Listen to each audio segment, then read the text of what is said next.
No hay regreso. Te dan la espalda por un poco y queso. Sucia rata con su ética barata. Se hacen algo y solo han vendido un par de pacas. Y es pa' otro, los bolsillos tienen rotro. Almohadas sin madre, establos sin potro. Cucharas sin plato, o están a pies sin carro. Esos que josean y andan en atraco. Tienen todos los chavos y viven en el mismo cuarto. Ni le pagas a la maila, no conozco bien quién eres tú. Dicen que su bloque todavía paga renta. Los imputes que se inventan, ninguno se da cuenta. Así como tú, conocí como a 50. Le saqué a todos los pies, la guagua se le fue. Aún no han vendido la mitad de que fumé y cambié. De eso me cansé. Cambié mi vida, a Cristo me entregué. Cuarto los mandados, todos los días es un regalo. Franjas en los bordes, camón aniquilado, afilado mi estado. Proverbio demasiado, en que me he fijado, mi espíritu aumentado. Siguiendo buen traslado, llegamos al otro lado. Pa' ser bien colocados, rectos, sabios, algo claro. Y ese es el dilema, que solo Dios me frena. Te llevo por la orilla, en lo frío como crema. La esquema como suena, sin balance cuando rema. Estás bien fatigado, pulmones llenos de flema. Tremendo buen maleante y se asusta cuando truena. Esos 2018, picamos el bizcocho, celebramos todos en gozo. Sofonías, 2 y 1, cada momento que se haga oportuno. Oh, praises to the most high, papi, ya ni fumo. ¿Cuántos de aquellos me buscan? Ya ni uno. Me le fui a todo el lado, de Yahweh Shai pegado, guardando los mandados, salvación garantizado. El reino está al alcance, invierno pa' que aguante. Trabaje en el jardín, semilla para y plante. Pa' cuando venga la cosecha sea abundante. Puede echar para adelante sin ningún contrincante. El del puñal lo conoce y el del tiro también. Se hacen al 100, te tienen dormidito también. Todos son hermanos y ninguno te traiciona. Me imagino su rostro cuando lo decepcionan. Se bochorna, solo no menciona. Le cae como bombas, emociones detona. Solo quiero te arrepiente, piensa y razona. No te quiero ver en video que te pille en la zona. Se baja entre autos y te huelen la chola. Si el pecado abunda, aquí ya nadie perdona. La muerte está barata, los recortes están caros. ¿Te acuerdas a fulano como lo sacaron? Que buscando la llave para la palma se la pegaron. Fueron los que cuando llegaron no lo pensaron. Lo saludaron y la cara le borraron. Hello, ya. Piensa en tus acciones, chamaquito. Porque los que vienen no lo van a pensar. Toda la gloria, toda la honra es el Altísimo, Yahweh, Bahashem, Yahweh Shai. La condición alrededor no podría ser mejor para levantar a mis hermanos, hombres de valor. Ya hay conocimiento, la nación está creciendo. Agua de vida para mi sed estoy bebiendo. Entiende el que miente, la verdad no defiende. Si aprendes depende de lo que comprendes. El bombillo se prende y la falsedad suspende. A ti, a tus duendes y cualquiera que se ofende. Te invito a un sermón en cualquier callejón de la tribu de Efraín. Si preguntan quiénes son, los santos se preparan, que en esto continuaran, el mundo arrojaran y en el reino avanzaran. Estando todo escrito, sirves en tu contra. Es hora de trabajar, salgo de la sombra. Proverbios 6 y 10, el vago se deshonra. Al que responda, quizás le corresponda. No les tiro, sino que les advierto. No sé por cuánto tiempo el reino estará abierto. Ya no estoy hambriento, en la selva solo ando. Me mantengo preparando, siguiendo su comando. Espero no me crean para que así los investiguen. Que con la prueba en sus manos en lo claro se... All right. Shalom, shalom. All right. All praise to the Most High Yahweh by Hashem Yahweh Shai. Shalom, Israel. Yeah, so this one is going to be Khazaria Exposed. So we're gonna bring it out on these devils, man. I've been dying to do this. I think one of the reasons why I'm dying to do this is because our people are so lost, man. They believe everything, you know, that these people tell them. So I think it's time we let it out and you know, we show everybody the truth, man. Feel me? Con. You want to say something before we get started?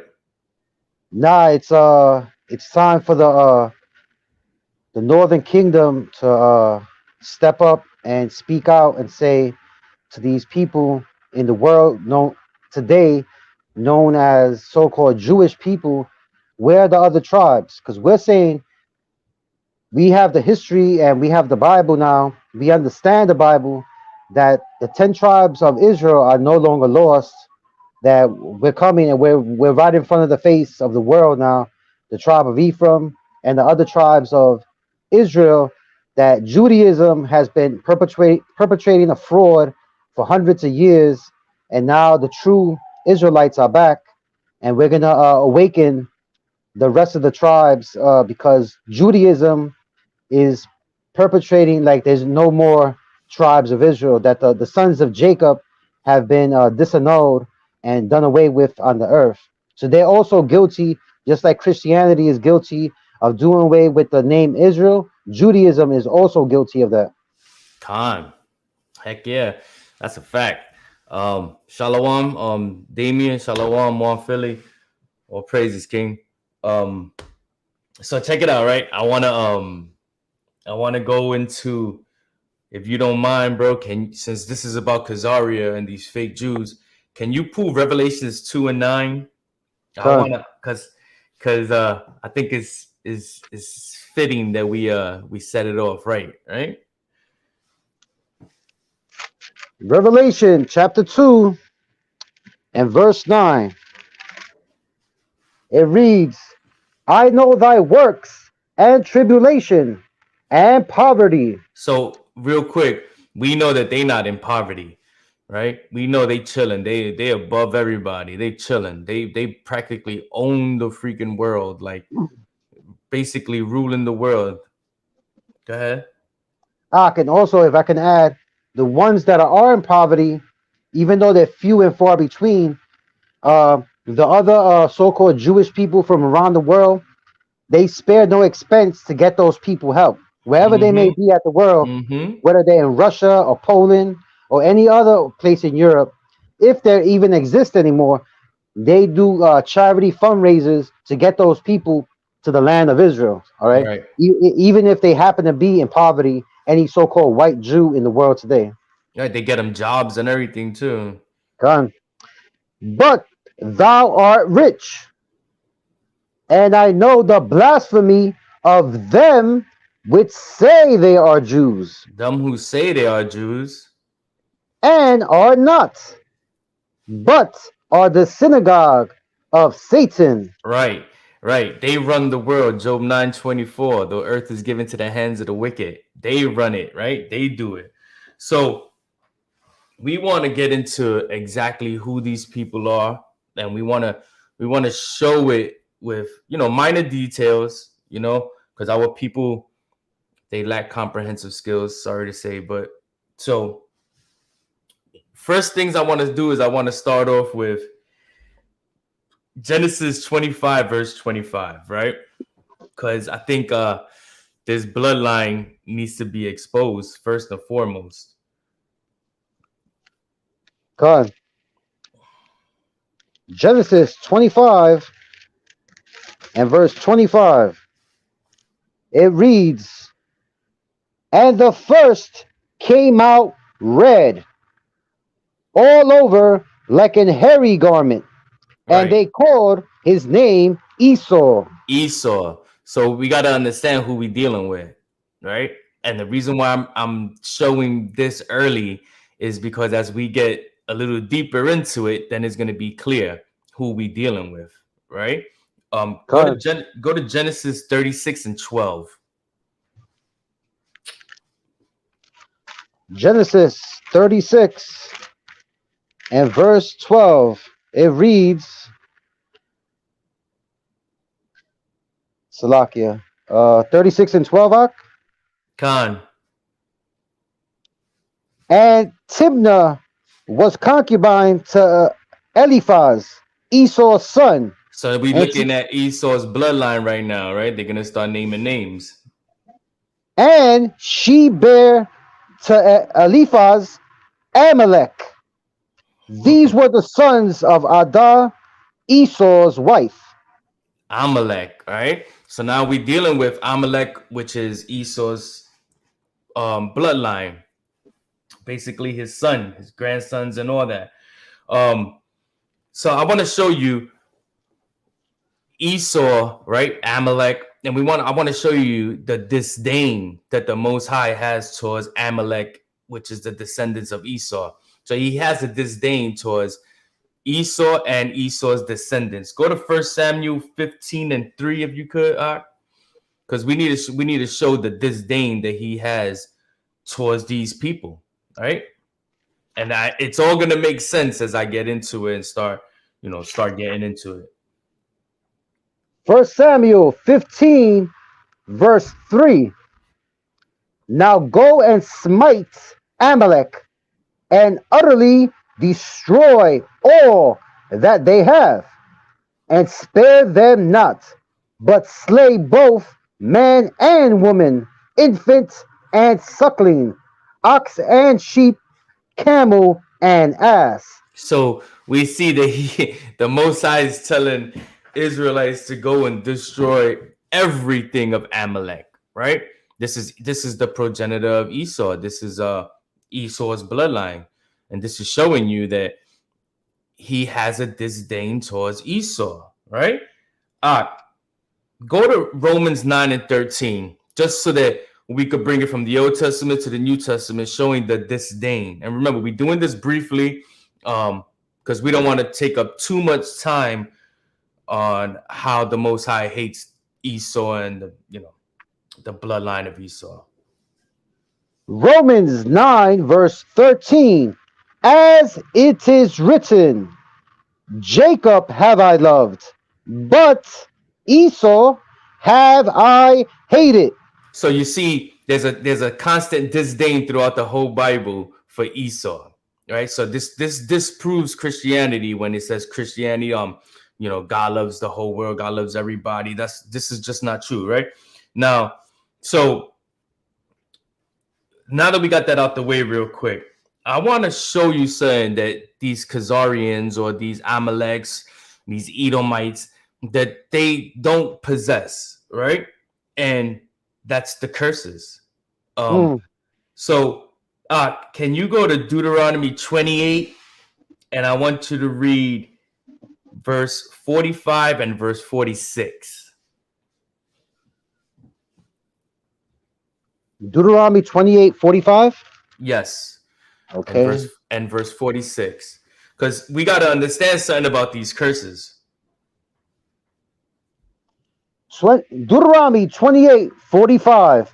Moreover, all these curses shall come upon thee, and shall pursue thee, and overtake thee, till thou be destroyed, because thou hearkenest not unto the voice of Yahweh thy power, to keep his commandments and his statutes, which he commanded thee.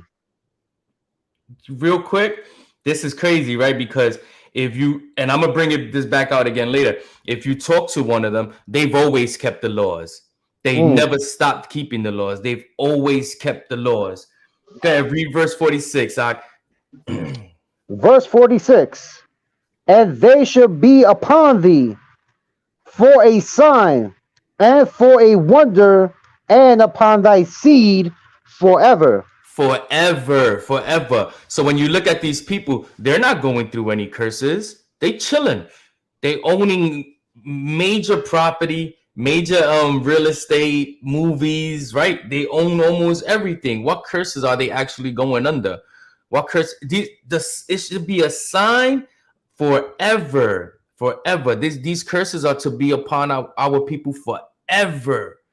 Right? The only time this is going to stop is when the Messiah comes back, not when America saves them and put them in a land that's not theirs and gives them all this opportunity to own businesses, Hollywood, the music industry, everything. This ain't a curse. The diamond industry. Right, bro. So, yeah, 1 second. Let me add something. Go ahead. So, just like the curses outlined what would come to the nation of Israel, meaning the Jews, right? The true Jews would suffer curses. If they were not under the curses, they will have the blessings. So one of the blessings would be that they will be on high above all nations. If you look at the nation, at the state of Israel today, they're not above all nations. So how can they be fulfilling the blessings and the cursings? They're supposed to be ruling the earth right now, and they're not. Right. The other Edomites are ruling the earth. Right. So the that proves that they're not the people of the blessings and the cursings. And Because we're if they're in the blessing, they should be ruling the earth, and they're in the curses, they shouldn't have the state of Israel. So, let me just say this scripture real quick. Psalms 73, verse 5. They are not in trouble as other men, neither are they plagued like other men. When you read it, only the prophets and men of the Lord will understand these scriptures. The two figures that can rule the earth is Jacob or Esau. So this is speaking about the negative. Our brother Esau, the fake Jews, they're not in trouble as other men because the top families that rule this earth are so-called Jewish people. They have the fat places of the earth right now. They're living under the blessings of Esau right now. The blessings given by Isaac to Esau. They're not living on the blessings of Jacob. You know what I'm saying? So we're gonna prove all these things. Read that verse again. I'll bring it back out again. That was Psalm powerful. Psalm 73, verse 5. They are not in trouble as other men, neither are they plagued like other men. Because they not going through what we going through. Right? They're not being plagued like what we go through. It's not pursuing them. Right. It's not pursuing them. It's not pursuing their seeds. And we're gonna bring it out. We're gonna bring that out even more. But right now, just to because right now what we're gonna do is we're gonna pick, right? We're gonna pick and cut down everything that, you know what I'm saying? Everything that disproves that they're Israel. So can you go to Exodus chapter 4, verse 6 and 7? Because we need to show that these people have no even ties to Israel, and I'm gonna bring it out even more. Exodus chapter 4, verse 6. And Yahweh said furthermore unto him, Put now thine hand into thy bosom. And he put his hand into his bosom, and when he took it out, behold, his hand was leprous as snow. As leprous as snow. So if he put his hand in and then took it out and his hand was leprous, meaning loss of pigmentation, because that's what leprous means. So how can he already be a light-skinned dude if he put his hand and then brought it out and was leprous? How does that make any sense? There's no miracle there. There's no miracle to be seen there. If they were all light-skinned, where's the miracle if you went from one shade of light skin to another? It would be more dramatic if he had a certain amount of melanin and it turned completely opposite. It turned pale or white. Not to say that light skin were not around back then. It's not saying that, but there's no dramatic effect of what Yahweh was trying to prove if Moses himself was a light-skinned man. This is just common logic. Right. Read on though, so we could see. So verse 7. Verse 7. Salakia, I lost my Exodus. Exodus 4 and verse 7. And he said, Put thine hand into thy bosom again. And he put his hand into his bosom again, and plucked it out of his bosom. And behold, it was turned again as his other flesh. So his skin went back to the normal color from being a dark or a pigmented person to a non-pigment, then back to being pigment person, right? It showed a paleness or like a whiteness, and then back to being his regular color. This wouldn't happen if he was already light skinned. You know what I'm saying? If he was already a European type man, this wouldn't happen because they are leprous. And that's the point that a lot of people don't understand, is that they already are leprous people. It only makes sense that this miracle happened in front of a crowd of people of color. To show the ability and the miracle, like you said. Exactly. But we're going to show another example with Numbers chapter 12, and we're going to read from 8 to 12. So Numbers chapter 12, verse 8.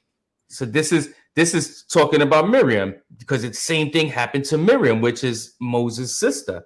Now, if this is happening to these people, how is it that they're light-skinned people? It's, again, leprous. When you look at a European person, that is leprous. That's no pigment, no pigmentation, no pigmentation whatsoever. You can't go to their grandfather or their great grandfather and find melanin. It's a complete lack of melanin going through generations to generations. Us Latinos, we can go one generation, our father, grandfather, and automatically you'll see a person of color. Right. So this is just a common knowledge out here, you know. Correct. So we're going to Numbers 12, verse 5. No, and Numbers 12, verse 8. Salakia. Numbers 12, verse 8. With him will I speak, mouth to mouth, even apparently, and not in dark speeches. And the similitude of Yahweh shall he behold. Wherefore then were ye not afraid to speak against my servant Moses? So the Most High is right now standing up for Moses, because Miriam and Aaron were talking about Moses in a disrespectful manner, right? And the anger of Yahweh was kindled against them, and he departed. And the cloud departed from off the tabernacle, and behold, Miriam became leprous. So Miriam became leprous, meaning she lost her pigmentation. She lost her pigmentation. She went from a sister with color to a sister with just pale as hell, right? Go ahead. White as snow. Go ahead. And Aaron looked upon Miriam, and behold, she was leprous. And Aaron, Go ahead. And Aaron said unto Moses, Alas, my Lord, I beseech thee, lay not the sin upon us, wherein we have done foolishly, and wherein we have sinned. Verse 12 is the kicker. Go ahead. Let her not be as one dead, of whom the flesh is half consumed, when he cometh out of his mother's womb. So when you look at a baby, and so I had pictures of this, and you could Google this. You just Google a quote unquote black sister giving birth. The baby is pale as hell. The baby has no pigmentation whatsoever. The pigmentation starts to happen afterwards. You know, within like a couple of, like in a day or two, that's when the pigmentation starts to seep into the skin. But at the beginning, the baby is pale as hell. And this is what is being said here when it says, let her not be as one dead, of whom the flesh is half consumed, when he cometh out of his mother's womb. Meaning when the baby comes out, they have no melanin. They're pale as hell. Right? So we need to understand that. We need to take a look at that and say, okay, this is what's being said. Miriam lost pigmentation. That's what leprous is, bro. Yeah, right. And also putting this into context, when you read it, it does not make sense that a people that started off as a so-called white people or pale-skinned people would be speaking in these terms. They would not be speaking about Miriam becoming leprous, white as snow, if they were already as snow or white to begin with.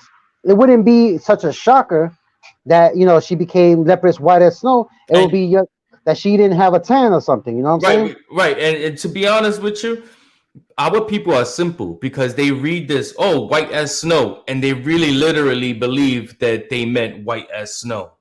Right. Like paper. Yeah, like a piece of paper. Like, come on, like, are you serious, man? You could, and that's how you could tell that this is our people. What do we call white girls?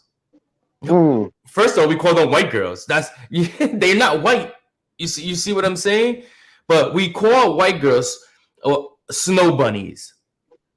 Are they literally snow bunnies? Do they really um um resemble a snow bunny? Like, no, it's slang. It's a way of, it's idioms and stuff like that. Like, our people are simple, man. Like, they'll see white as snow and really think that it's white like a piece of paper. Like, like real simple people, bro. It's not being technical. It's just like you said, slang.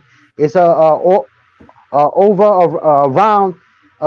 descriptive term without getting too technical. We're not gonna every time we see a so-called white person, we're not gonna say, "Oh, that's a person lacking melanin." Right. We're not gonna say that. We're just gonna say white, like they say black to dark-skinned people. They'll say black or brown. So these are just colors being thrown around. Where Right. the scriptures is identifying them more so being a dark-skinned people that so happen to catch plague right here, Miriam, and turning white. It's not the other way around. She didn't turn black.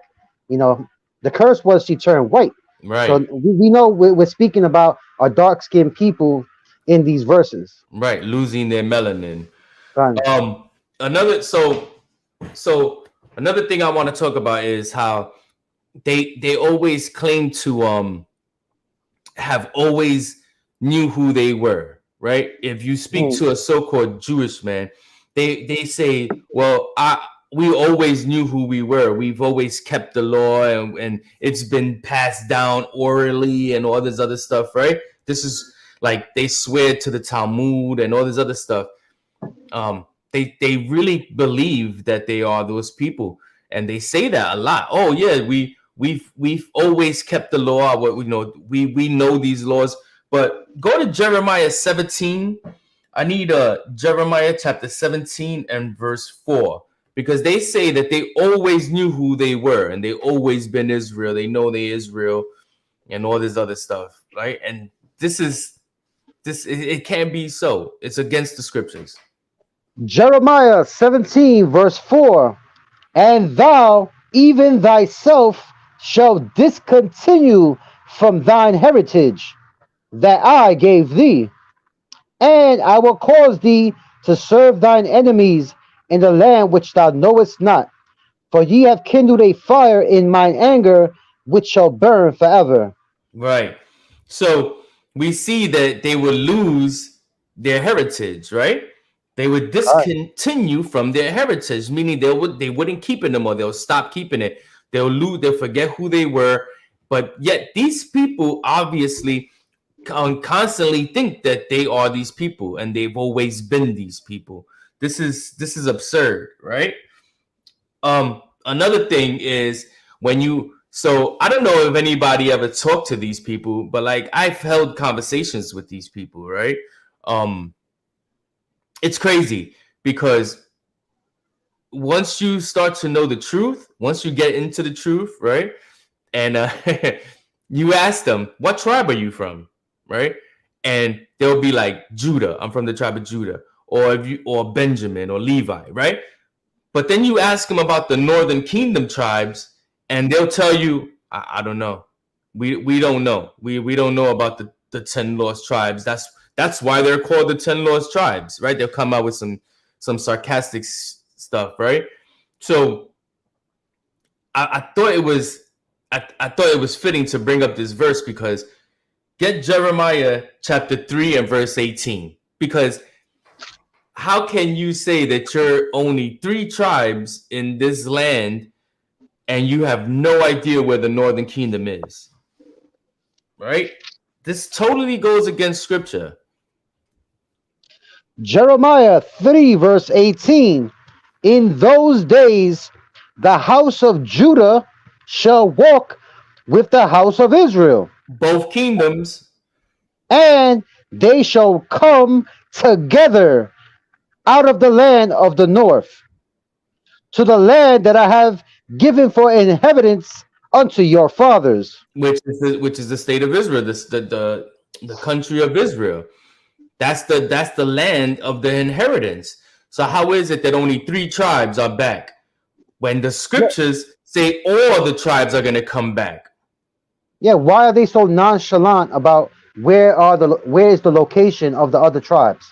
Right. When this is a prophecy from a prophet. This is not the New Testament. They should have all the respect to one of the prophets. That's what they say. They're about the Torah and the prophets and the Old Testament.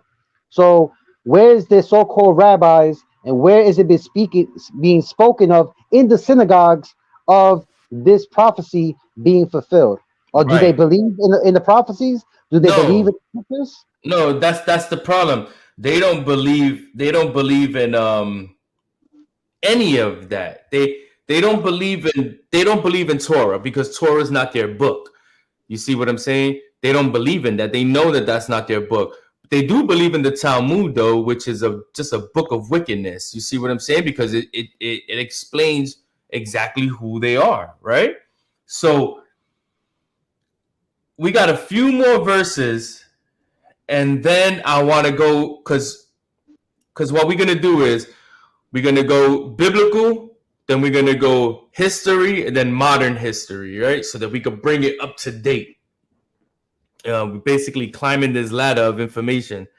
So, if you don't mind, because remember, they're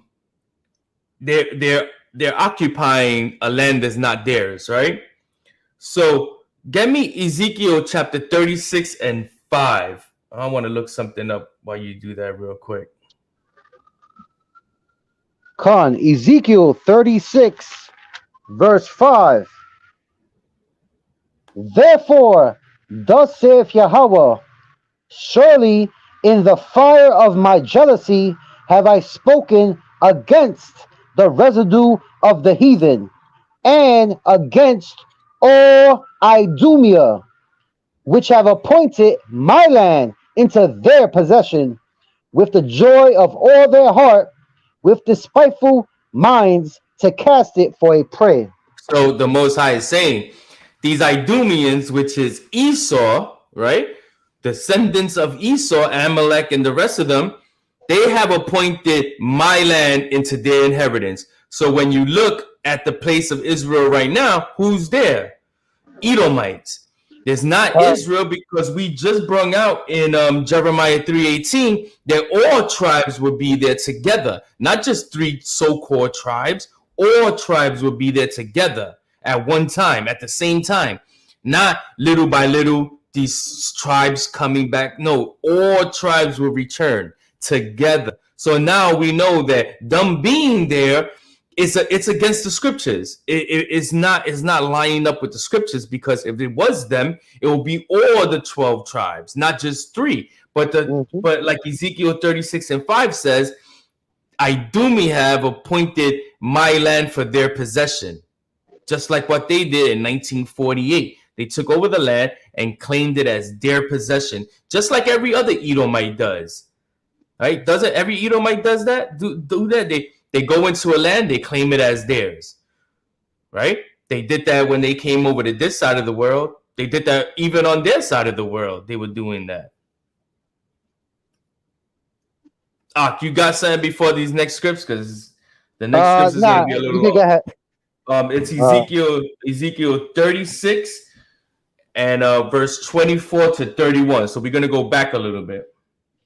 Ezekiel 36, verse 24. For I will take you from among the heathen, and gather you out of all countries, and will bring you into your own land. Now, he's not just talking about one or two tribes. He's talking about the sons of Israel, all 12 tribes. Go ahead, Khan. Verse 25. Then will I sprinkle clean water upon you, and ye shall be clean from all your filthiness, and from all your idols will I cleanse you. A new heart also will I give you, and a new spirit will I put within you, and I will take away the stony heart out of your flesh, and I will give you an heart of flesh. And I will put my spirit within you, and cause you to walk in my statutes, and ye shall keep my judgments and do them. Hold on. Hold on. So now I want to mention something. So we stopped at verse 27, right? So real quick, recently I saw a Israeli dude, right? Because that's what they are, Israeli. I saw an Israeli dude. He was given a sacrifice, right? He was supposed to be from the tribe of Levi, he say, and he's given and he's given a sacrifice. But you know what he was sacrificing, bro? A chicken. Where in the scriptures does it say to sacrifice a chicken? And not only was he sacrificing a chicken, bro, he's waving it around his head. You know what I'm saying? Like, then cuts the head off. Like, this is not scriptural. This is not biblical whatsoever. There's no mention of sacrificing a chicken in the scriptures whatsoever. Right? Go ahead, verse 28, though. Verse 28. And ye shall dwell in the land that I gave to your fathers, and ye shall be my people, and I will be your God.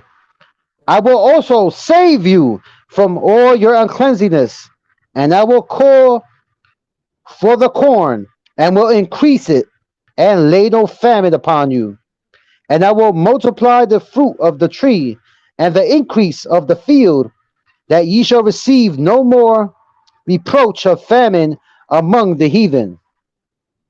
Then shall you remember your own evil ways. Now hold on. You shall not remember your own evil ways. But according to them, they've always kept the law.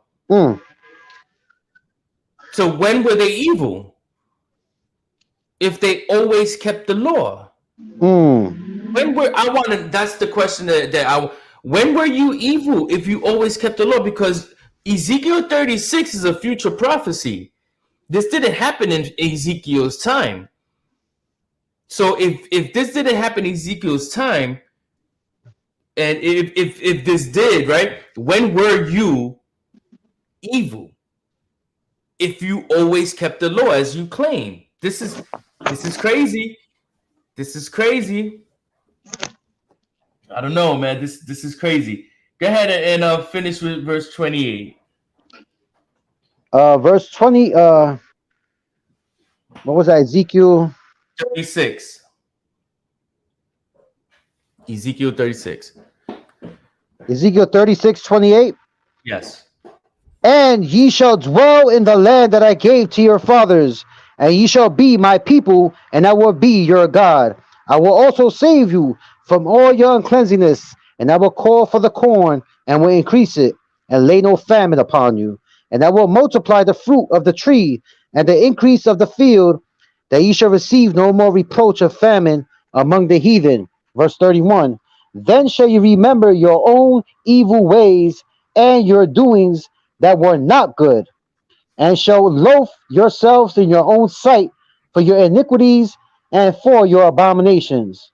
So if you read all of that, you can obviously see that these people, they're not the biblical Israelites. And so real quick, I want to let me see if I could just I want to bring this out because I thought this was a very, very intriguing, to say the least, right? So right here it says Israeli. Now pay attention. It says Israeli. This is etymology, right? Etymology means the root definition of a word. So when the word is made, the definition to that word when it's made. That's what etymology is, the root definition, right? So it says Israeli, citizen of the state of Israel, 1948, from Israel plus Hebrew national designation. Watch this. Also used in English as the adjective.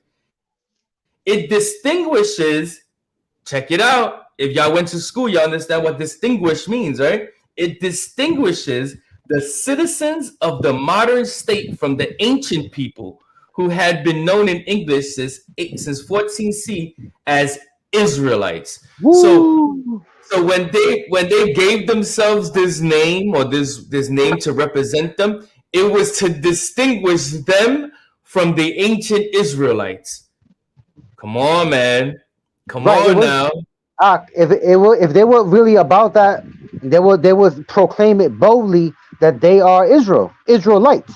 You know, why go against that? Why use that word game as with Israeli, with Jewish. Just come out bold with it. You're a son Right. of God. You have all these powerful prophets you claim in your history like Moses.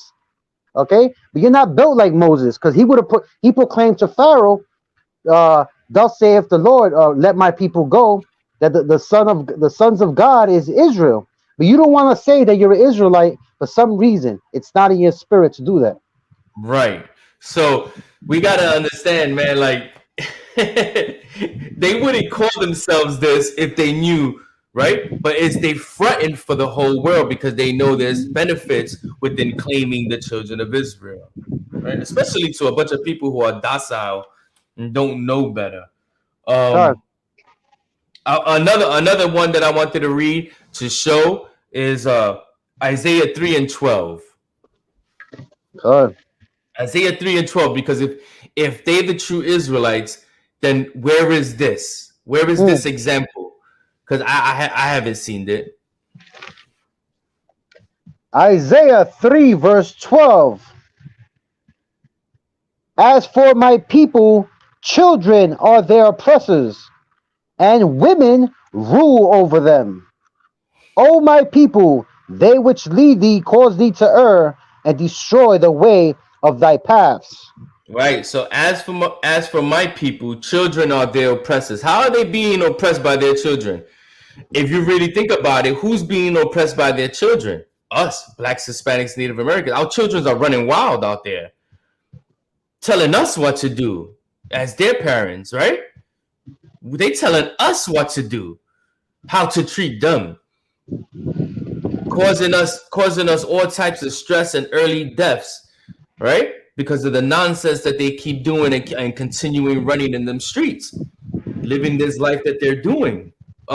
There's a girl, a Mexican rapper. Her name is Snow the Product, right? And she got this song called "Ay Ay Ay," and she's talking about her mom and how she's driving her mom crazy with the lifestyle that she lives. This is oppressing your mom. You see what I'm saying? This is being an oppressor to your mom. You're causing your mom so much stress, so much guilt and everything, but you don't care because you living it up. They're not doing this. They're not going through this. See what I'm saying? They're not being ruled by their women. Our women today is ruling over us, threatening to leave us in the relationship if we do wrong or if we don't do what they say, right? Giving us all type of ultimatums and all this other stuff. They're not going through what we going through. So how do they fit these verses? And if you really analyze this scripture would take full effect when the last days would come to the nation of Israel. This was not in effect really when we were in slavery because everybody was suffering under the same curses, in real time. The men, the women, and the children. They didn't. The children of the Puerto Ricans didn't have time to run wild on the island when the Spaniards were oppressing them from the 1400s to the 1800s, even in the 1900s. This is really once you hit the real last days in the last maybe let's say 50, 60 years, this is when these prophecies came to pass on a full scale where our women started being rebellious, when the children started being rebellious. You don't see that with the so-called Jewish people. You have the world in all kinds of tribulation, and we know that the Messiah is coming. We're living in the prophecies of the Holy Bible. Why aren't they suffering curses as we're reading here in Isaiah? Why Right. aren't their women being rebellious and their children being rebellious? Like you see Puerto Ricans and Black Americans all across the Americas running buck wild. Because Right. this, like the brother said, this is definitely a scripture to show who are God's people in these last days. Because our people were not acting like this 100 years ago. Because 100 years ago, we were getting our backs whipped and we were getting butchered by the Spaniards and the English and every other European colonizer in the Americas. Right. And 100 remember, to, yeah, remember, it says it shall be a sign upon thee and thy seed forever. that's Right. right. So, I mean, it's they not going through none of this. But another one that I wanted to bring out is Jeremiah 50 and verse 33. Because again, they talk about that they Israel, right? And that they, the true Israel, being brought back to the land. So Jeremiah 50, verse 33. For thus saith Yahweh of hosts, the God of Israel, the daughter of Babylon is like a threshing floor. hey, Is that the that's scripture? 50 chapter 50 verse 33. Salakia. Jeremiah 50, verse 33. Thus saith Yahweh of hosts, the There you go. children of Israel and the children of Judah were oppressed together, and all that took them captives held them fast. They refused to let them go. So where are they being oppressed together? When have they ever been oppressed together? If they the real Israelites. Think about it. Think about it. When have they ever been oppressed? Because in the Bible, Israel and Judah were never oppressed together. Only Egypt, Only in Egypt. Besides that, but this is Jeremiah, so we know that this is talking about way down the line.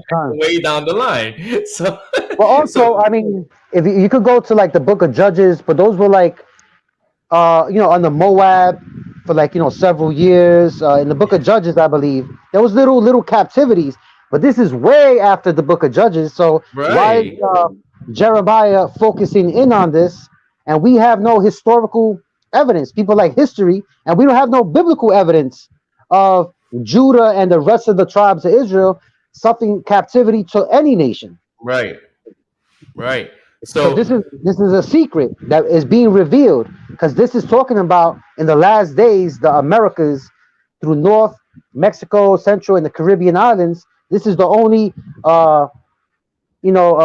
places on the earth that this can be fulfilled at. right. So now I want to take the opportunity and let's get into some history, right? Besides biblical history, let's just get into this Khazaria stuff, right? So I want to show you something, and it's kind of crazy, right? Because I've been if you know about Khazaria, if anybody knows about Khazaria, it's the same story everywhere, right? You know about them, you know what it is, but it's crazy because people are giving the truth but sugarcoating it at the same time. And I thought I showed this so that you can see that if you don't give the truth and sugarcoat it. You see what I'm saying? Or you don't give the truth to you what you consider the truth, but then you still throw in some, you know what I'm saying? Like you throw in some doubts or whatever. No, if this is the truth to you, throw it in and give it all out. Don't lean to the left or to the right, right? Just go straight forward with it. But let me I hope that made sense, but let me show you something right here. So this is an article and it says Khazaria, a forgotten Jewish empire, right? So so he goes into talking about Khazaria, right? And look what he says, right? He goes, I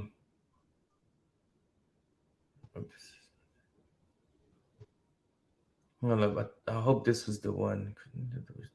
All documented through the story, tracing much of it has been placed on religious difference. No, this isn't the one. Sorry. All right, so let's just so Khazar, right? Khazar. So now Khazar, what you got to understand, Khazar is a Yiddish and Greek word. First and foremost, right? It's a Yiddish and Greek word. It says it was a semi-nomadic Turkic people that in the late 6th century CE established a major commercial empire covering the southeastern section of modern European Russia, southern Ukraine, Crimea, and Kazakhstan. They created what for its duration was the most powerful polity to emerge from the breakup of the Western Turkic Khanate, astride a major artery of commerce between Eastern Europe and Southwestern Asia, meaning they were in the middle of two populations where they were able to control the import, export, and the moving and transportation of goods, right? So they became a powerful empire. It says Khazaria became one of the foremost trading empires of the medieval world, commanding the western marches of the Silk Road and playing a key commercial role as a crossroad between China, the Middle East, and Kievan Rus for some 3 centuries, almost 300 years. So these people grew into a powerful nation through trade, import, export, right? Controlling that trade route. So if you don't really know about the Khazars, they were a Turkic people, so-called Turkic people who converted to Judaism around 740 AD, right? The whole nation because of their location. So they were in between Christians and Arabs, and they were being pressured to convert to one side, so they chose Judaism. But Judaism also, because they were being taught Judaism by some true Jews that were scattered, because we're all scattered. So they were being taught the ways and the customs, but Yeah, they mixed it logically, in paganism. Okay, logically, they would have been taught by real Jews, you know. So if they these people, if you actually after this, if you want to look up the word swine in the Hebrew is a very interesting word because it's almost exactly the same word as khazar, the word swine in Hebrew. So it shows you that there's something with these people known as the Khazar Empire, where there's a controversy. Some, like in this article, or the other article you were showing, it says there were a Jewish kingdom, but then in other when it comes out in history, then they deny having any affiliation with the Khazars.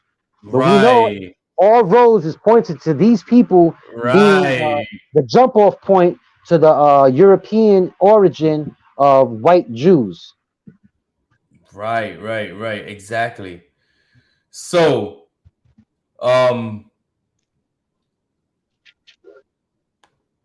right. So there was one, man. There was one that I was looking at that it was, yo, bro. As a matter of fact, let me see. It was ridiculous, man. It was talking about how they're actually a mixed people. That like the Khazaria people are actually a mixed people. I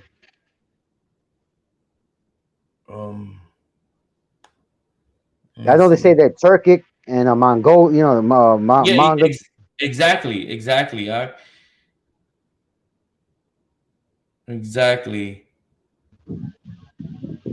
All right, I got it right here. So check it out, right? This right here.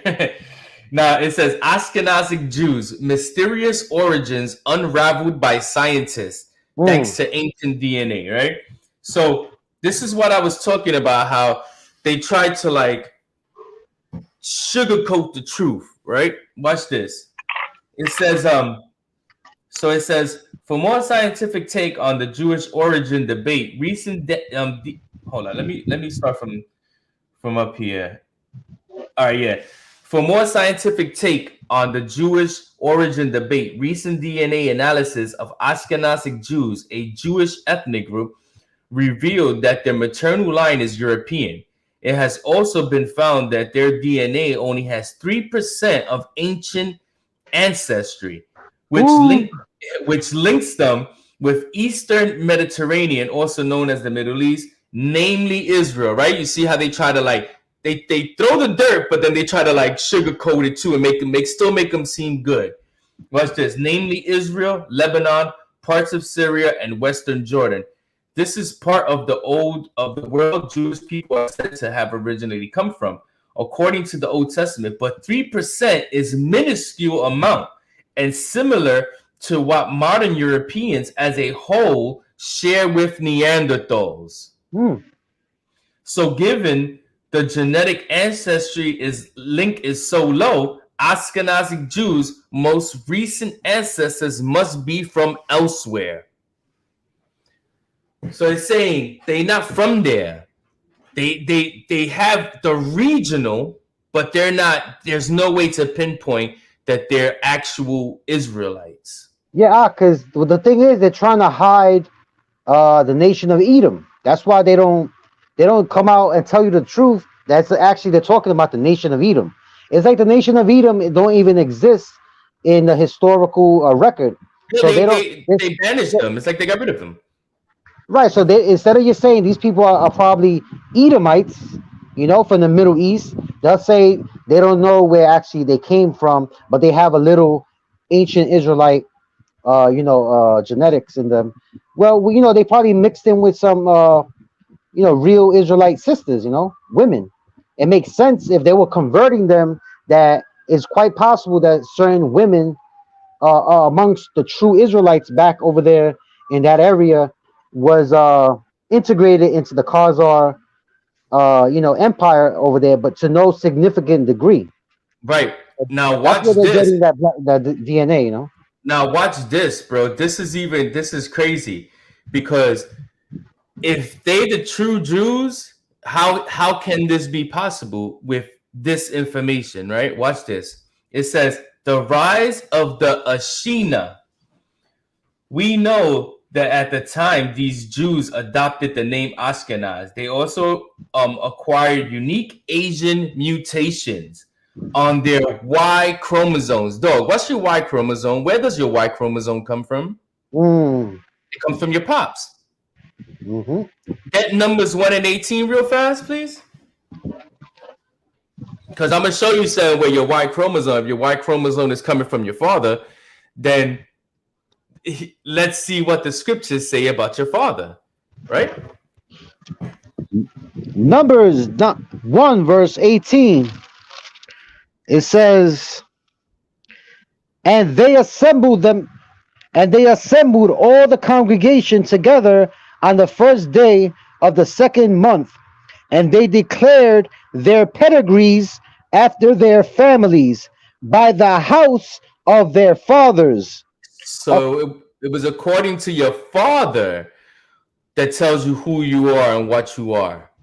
So when we read this article right here, and it says they also acquired unique Asian mutations on their Y chromosome. That means their fathers were Asian.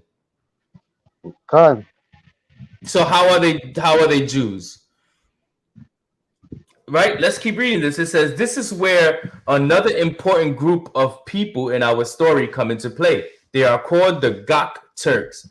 During the 6th century, these nomadic people were ruled by Siberian Turkic tribe called Ashina. They were forced by the Chinese Tang Empire, who were in power in China at the time, to migrate westward towards the Black Sea. So, oh man. So I don't know about you, but this don't sound like Israelite history. No, it doesn't. It doesn't. And look, it says the Asian group of these DNA mutations, right? The Asian group. So they're calling them, look, it says the Asian group of these DNA mutations founded Ashkenazi Jews likely originated from the Ashina elite and other Khazar clans who converted from shamanism to Judaism. So none of these, they're not Israel. They were converts who converted to Israel. Even history tells you this. You see what I'm saying? Like, you ain't even got to look into the scriptures. All you got to do is look into history and it'll tell you. But they have our people fooled, man. Fooled. And that's what they call themselves, Caucasian. How can you be a so-called Jewish over there in the land of Israel, but you call yourself a Caucasian Jew? You're showing the origin where you came from. Right. And to be honest with you, they can't call themselves Jew without putting the European in front of it. They always do that. European Jew, because they're European converts. That's where they grew up at. That's where they were born. That's where they came out of, was Europe.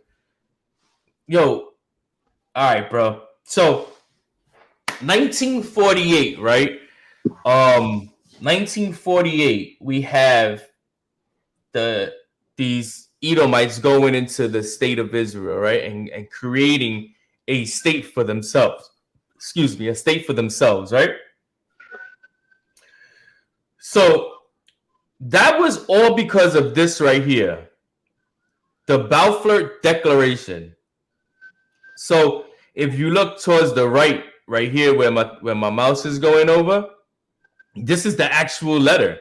So let's read the description real quick. It says the Balfour Declaration was a public statement issued by the British government in 1917 during the First World War, announcing support for the establishment of a national home for the Jewish people in Palestine, that an Ottoman region with a small minority Jewish population. The declaration was contained in a letter dated November 2nd, 1917, from the United Kingdom's Foreign Secretary Arthur Balfour to Lord Rothschild.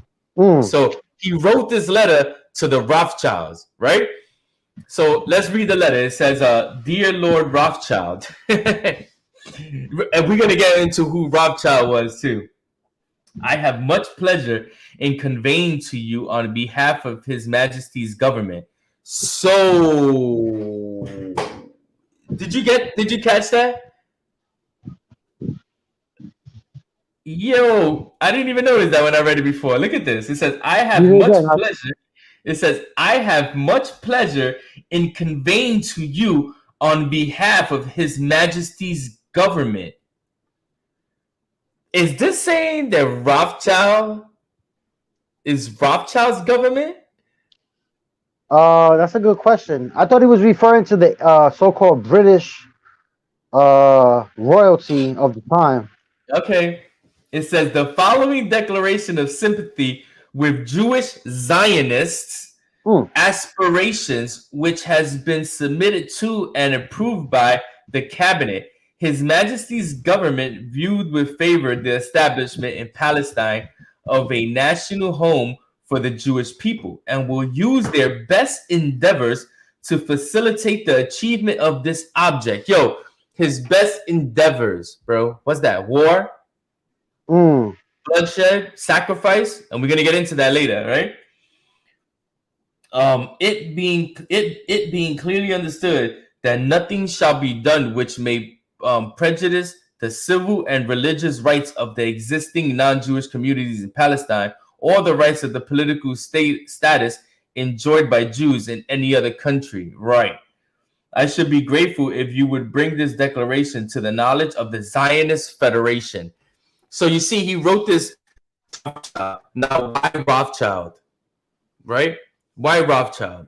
If anybody knows about Rothschild, you will understand. And so let's read about Rothschild real quick. So, right here to the right, if you look to the right, it says Rothschild, Jewish noble banking family. So this is why he wrote to the Rothschild, because Rothschilds was a powerful family at the time, right? And still are today.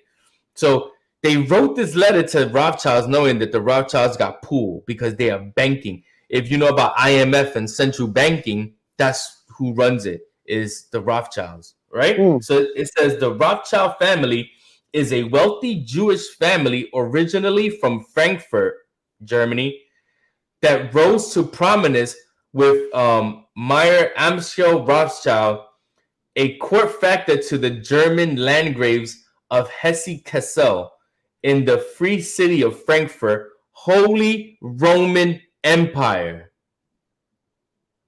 So Rothschild comes from the Holy Roman Empire in Germany. Dog, this ain't coincidental. You see what I'm saying? Who's the Romans? The Edomites. Then this is where he comes from. but he's such a millionaire, billionaire, right?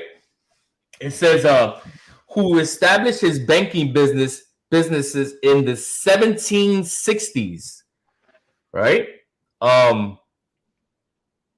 The family was elevated to noble rank in the Holy Roman Empire and the United Kingdom.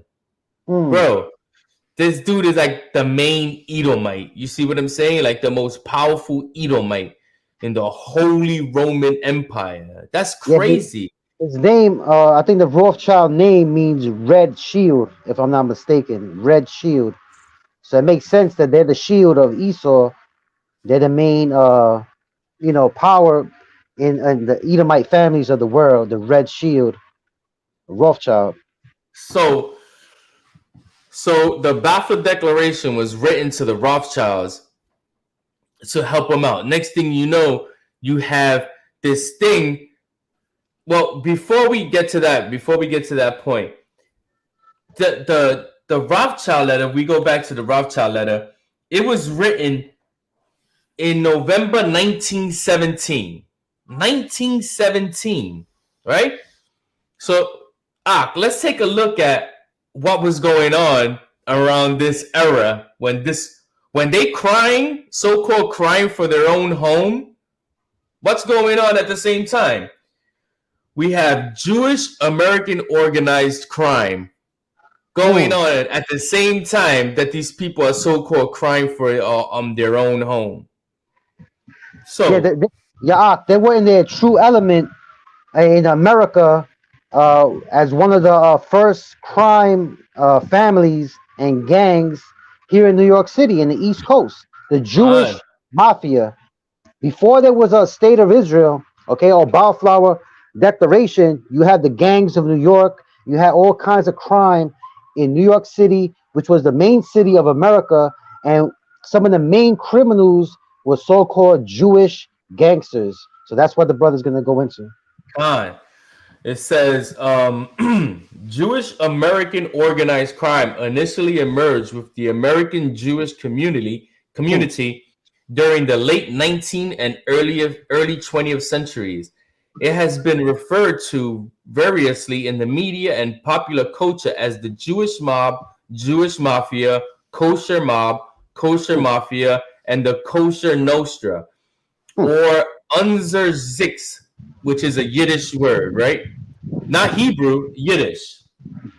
The last two of these terms are direct reference to the Italian Cosa Nostra. The former is a play on the word for kosher, referring to Jewish dietary laws, while the latter is a direct translation of the Italian phrase Cosa Nostra, Italian for our thing, into Yiddish. So there's not Hebrew, is Yiddish. There's a difference between that.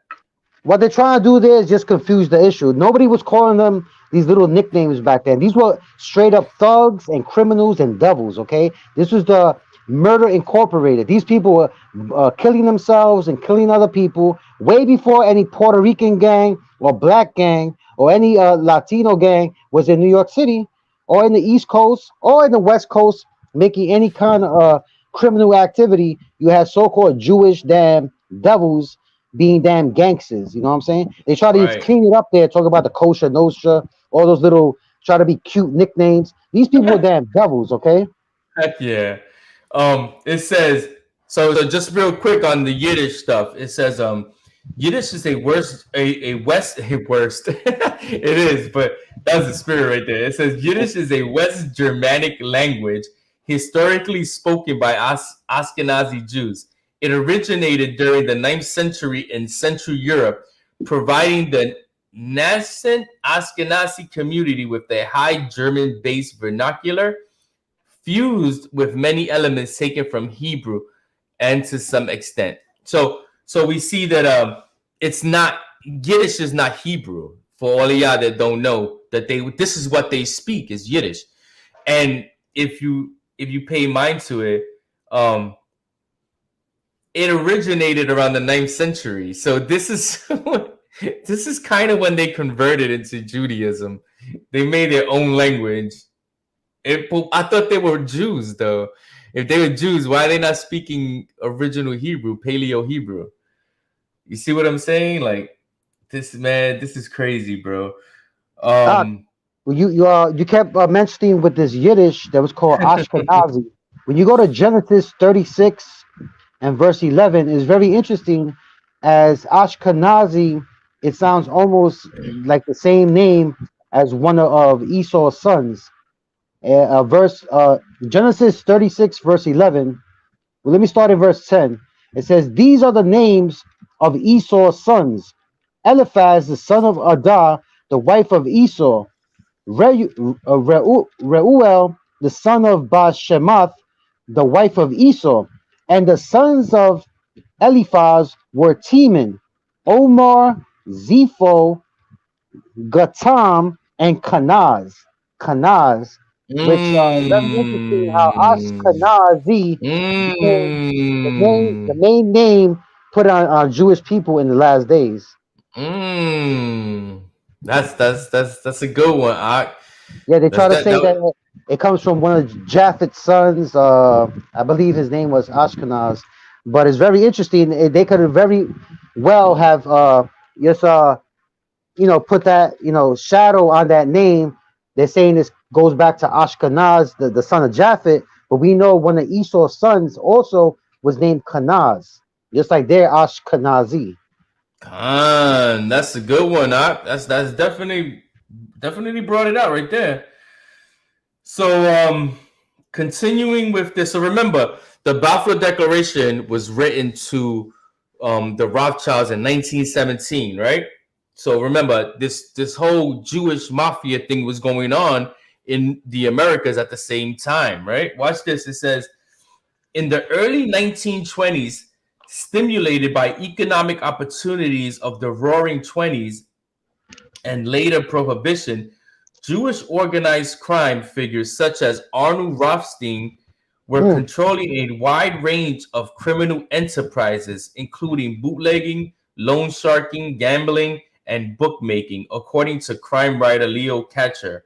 Rothstein transformed organized crime from a thuggish activity by hoodlums into a big business run like a corporation with himself at the top. Ah, can I say something? It sounds very familiar, like the movie Godfather, where I believe the character played by Al Pacino, he was consulting a so-called Jewish man that was always in the shadows. I believe he was also in Cuba at one point. I believe his name also was Rothstein. But it's very interesting how these high Jewish mafia figures are in all these movies, and we see in the history themselves, in the history itself, also in Scarface. When Scarface was coming up, the person who put him on to the drug trade was a so-called Jewish person. When you look at the movie Scarface, he's even wearing the Jewish star in many scenes in the movie Scarface, showing you that organized crime, its foundation was with so-called Jewish people themselves. What about Goodfellas? Goodfellas, I believe. Yeah, you had some of the. I think one of the main characters was half Jewish, I believe. Yeah, yes, yes. So right here is a picture of a guy called Benjamin Bugsy Siegel, Mm, right?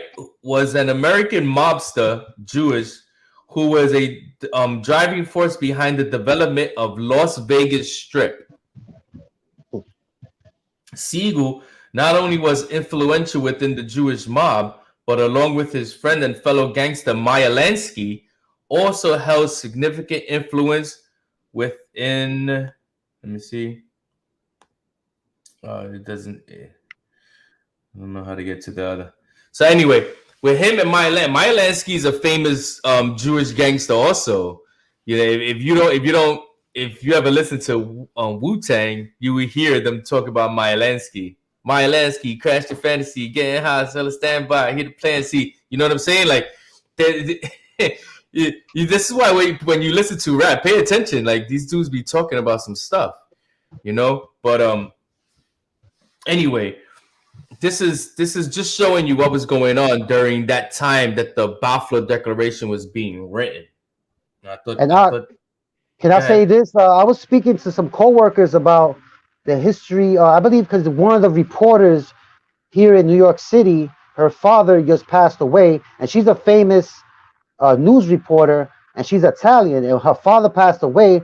But the news reports, reported that he was actually a mafia figure. So it's interesting because a lot of these people in 2021 in the East Coast, in New York City, and Jersey, and Philadelphia, all these places, a lot of these people that have families, well-to-do families that live in these nice houses and nice neighborhoods throughout the East Coast, especially of Italian descent, also Jewish and Irish, uh, a lot of them have mafia backgrounds and organized crime backgrounds where that money was able to take care of them for a few generations until the family was able to get into society on a legal means. And back in the days, in the 20s, the 30s, and the 40s, 50s, all those years, they were their forefathers were in organized crime. These families did not just disappear. The families of Meyer Lansky and all these No, other characters that we're speaking about, they laid their foundation through bloodshed, through murder, through prostitution, through all the wicked criminal tactics that they laid down in the streets in the East Coast, especially New York City, Chicago. So they still have families. They still have grandchildren, and all their generations now. They may be in the corporate world. They may have successful businesses out there, and they may live in the good neighborhoods of this part of the America.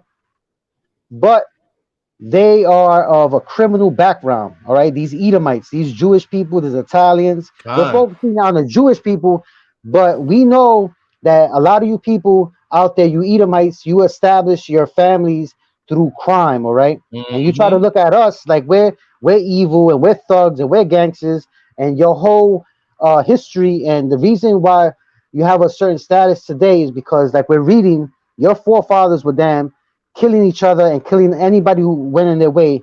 Murder Incorporated in the streets of New York and all across the cities of the East Coast. Khan. So finishing up on this Jewish mafia stuff right here under Bugsy Siegel under his I guess description. That dude was no joke. These dudes were no joke. Yeah, People, look yeah, what go it ahead. says. It says criminal activity. Criminal activities, narcotics trafficking, racketeering, gambling, loan sharking, murder, accounting, diamond trafficking, extortion, weapons trafficking, fraud, Mm. prostitution, smuggling, and money laundering. Bro, how, how is this? Like, you know what I'm saying? This ain't, and it's not like he was the only Jewish person in that clique. The whole clique was Jews or so-called Jews. You know what I'm saying? So, Another one was Dutch Schultz. Dutch Schultz was another famous Jewish gangster, I believe, from the Bronx. He was ruthless. He was known throughout the whole New York City, and he was Jewish. Even though they try to just make it seem, in the movies and the TV shows like the Untouchables, going back in the days, they try to show just Italian mob, Italian mafia. No, all of y'all were damn mafia. The Jewish were the damn the worst ones. All right, and you had Polish, Irish now, mafia. now you know how Hollywood was made. Now you know how freaking the music and how they got money to like do the music industry and everything, bro. Just like the way the Italian mob, they took their money and they made They flipped it. unions. They made job unions, the sanitation department. You know what I'm saying? All this is controlled by the mob.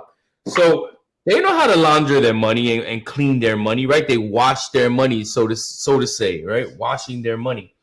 But anyway, Get so that scripture real quick. What's the scripture? City established by bloodshed. I think that's Habakkuk. I think. Hold on, let me go back to this one.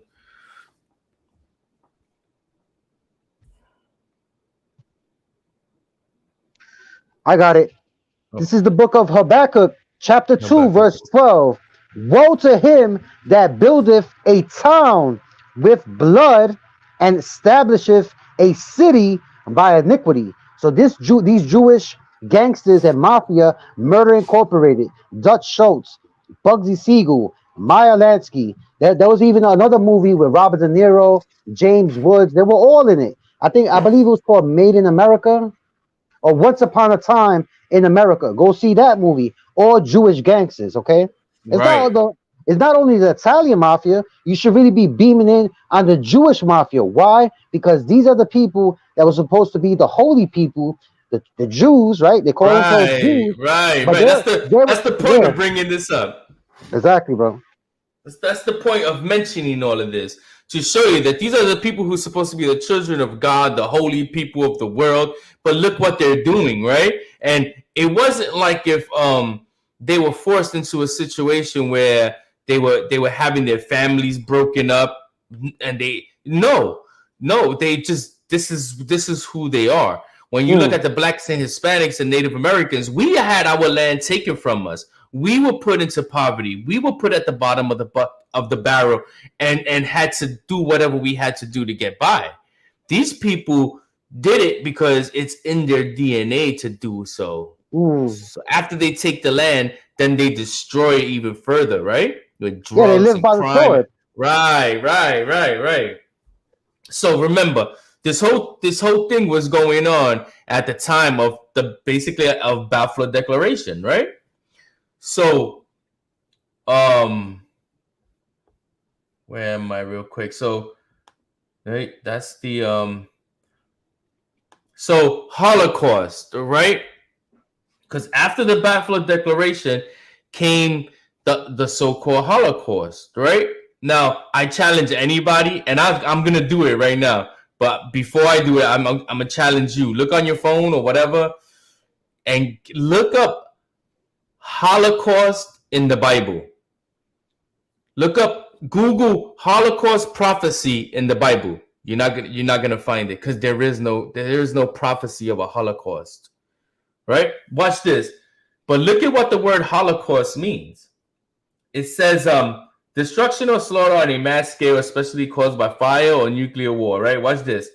A Jewish sacrificial offering that was burned completely on an altar. So Holocaust means a sacrifice. Now, remember in the Balfour Declaration, which is what? Let's go back to the Balfour Declaration. Um, His Majesty's government view with favor the establishment in Palestine as a national home for the Jewish people and will use their best endeavors to facilitate the achievement of this object.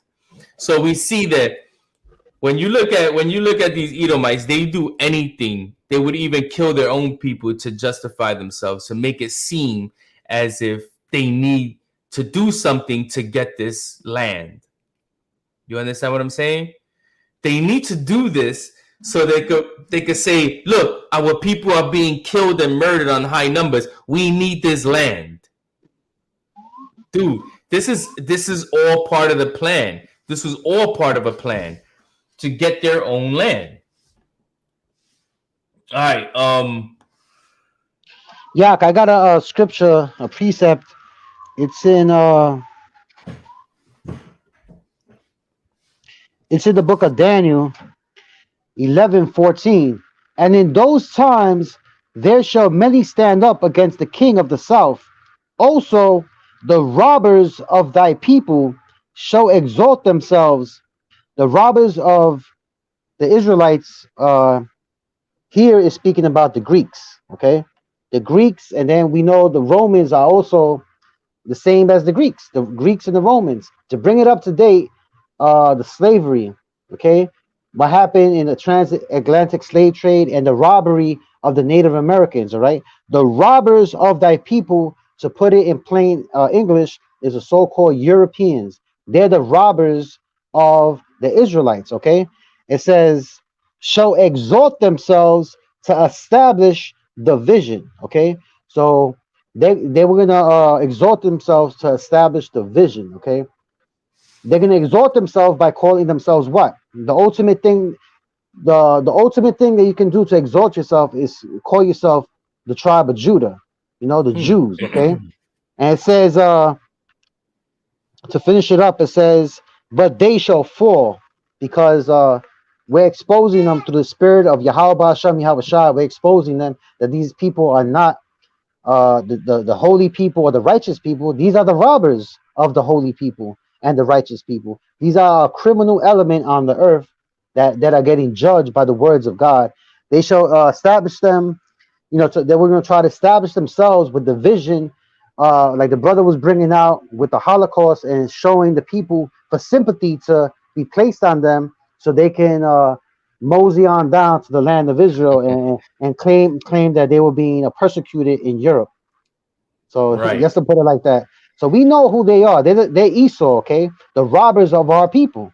And they're trying to exalt themselves, but we actually cast them down. It says, Yahweh Shai said he saw Satan falling as lightning, and they're falling as lightning as we speak by exposing them.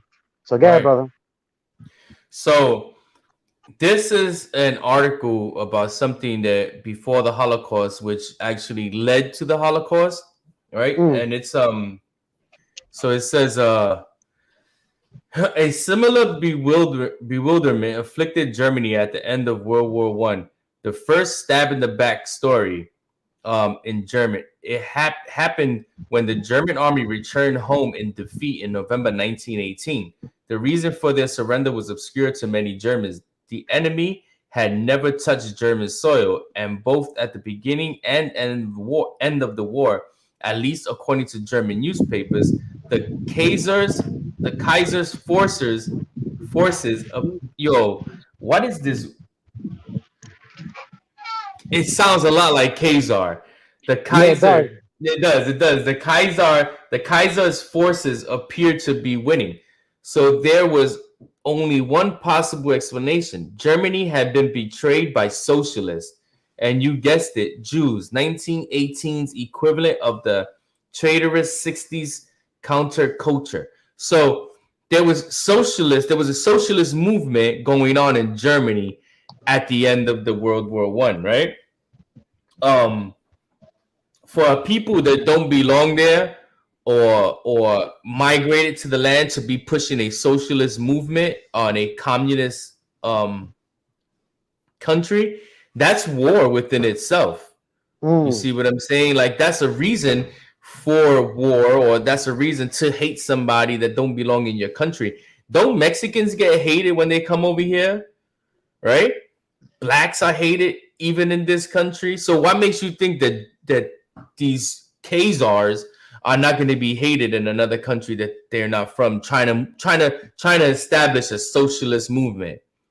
People are getting rich in their country, like Rothschild, right? Rothschild became the most strongest, wealthiest man in a country that's Germany, where his people migrated to, right? Because the Khazars migrated to Germany. So this is crazy. It just goes to show you that there's more to this history than what our public school tells us, what the media tells us, what these simple as Jews, so-called Jews try to tell us, right? Yeah, this is considered the word for it is called taboo.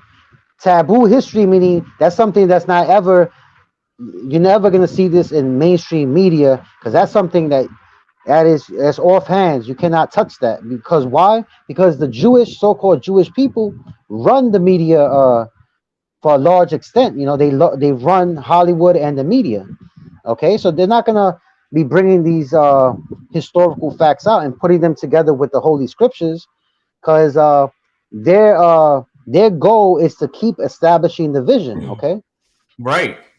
And that's funny because that's gonna line up exactly with what I'm gonna read right now. It says self-hating Jew. So remember, they trying to fall in line with their vision, right, of being God's chosen and everything, and having their own land and all that. So it says self-hating Jew or self-loathing Jew, both associated with auto-anti-Semitism, is a term which is used to describe Jewish individuals who hold anti-Semitic views.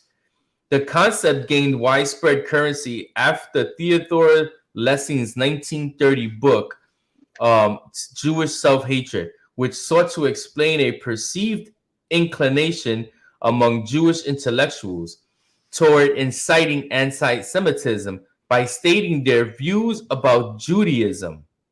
So they didn't. The term is said to have become something of a key term of opprobrium in and beyond Cold War era debates about Zionism. So you see that even their people are hating each other because they like, yo, we not freaking Jews. We're not the people of the Bible. That's not our religion. That's not our culture. You see what I'm saying? Like, we taking somebody else's land. We doing all this other stuff that don't even belong to us. And they fighting about that. And I'm going to show you proof. I got a precept. You were speaking of the self-loathing Jew or the anti-Semitic so-called Jew. Well, this is in the spirit of Esau, as I'm going to read in Genesis chapter 25, verse 34. Esau has a spirit of hating on their own birthright. So Genesis 25, verse 34. Then Jacob gave Esau bread and pottage of lentils, and he did eat and drink, and rose up and went his way. Thus Esau despised his birthright. So it's no big surprise if a fake Jew is going to hate the fact that the majority of his people think they're Jews, because Esau himself, the first so-called white man in the Bible on the earth, despised his own birthright, as Right. when he sold it to Jacob. So that's in their spirit to have anything of worth, as a heritage. You know what I'm saying?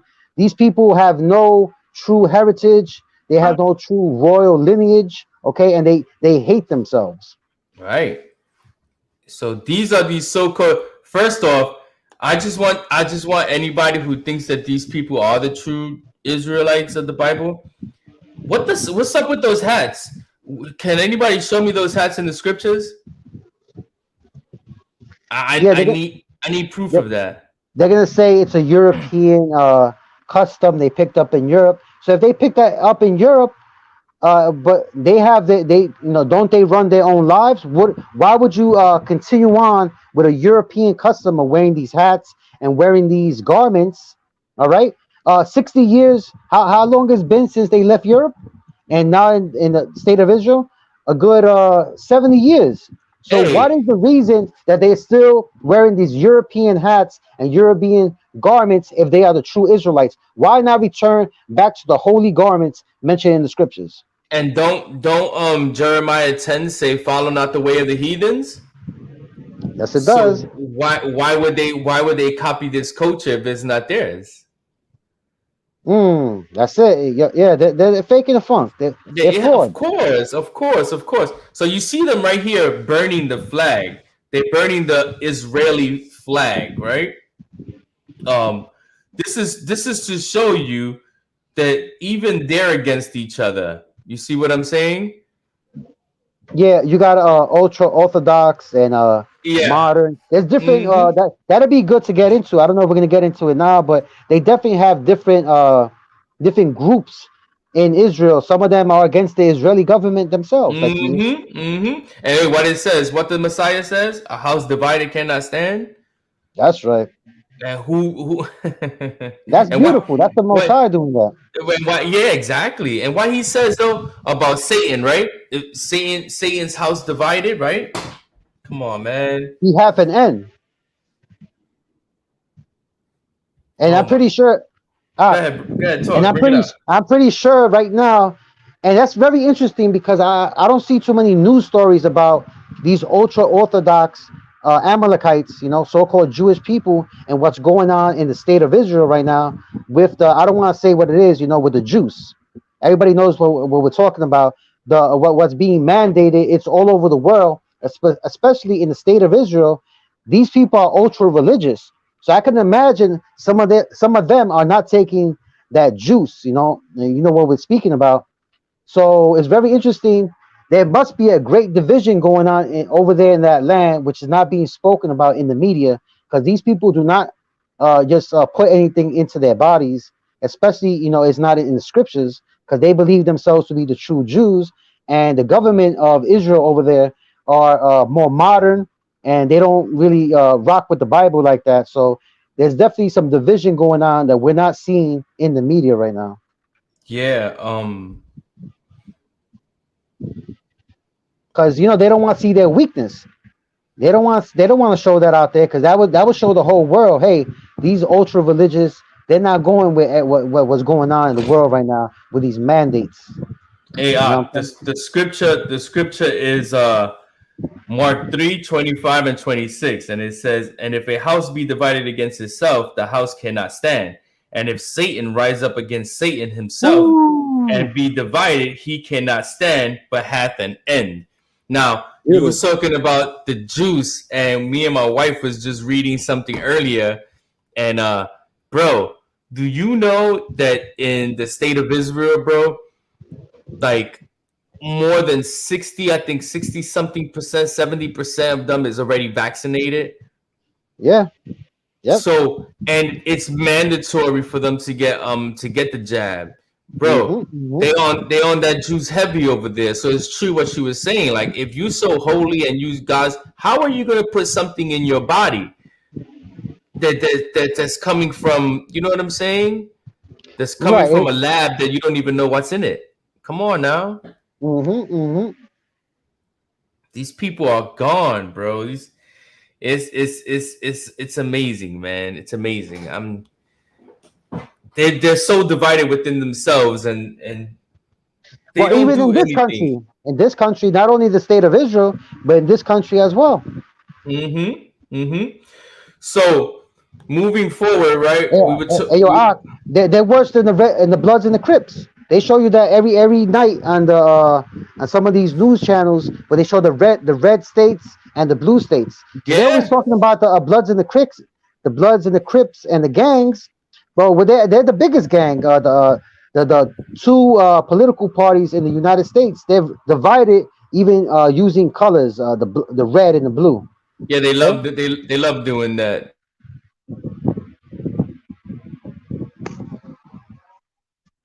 What you got, what's next? So I want to talk about like the camps, right? The concentration camps. We hear a lot about, I bet you people don't even know that there was 3 Auschwitz. Right? There was 3 of them, not just one. There was 3 Auschwitz.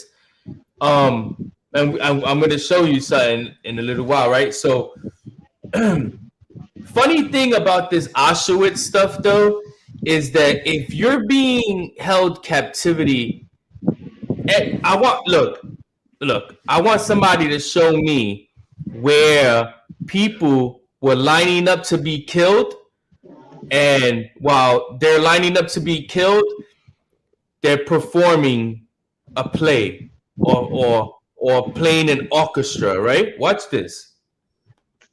This is, let me see, let me share it. This is official camp orchestras in Auschwitz. Bro, they had Auschwitz, they were playing orchestras, setting up orchestra stages and playing instruments in these concentration camps. If you're being led away, if your people are being led away to the slaughterhouse, are you actually going to sit there and play an instrument and play music and you know what I'm saying? This orchestra type. You know how, bro, you can't, nah, man, hold on.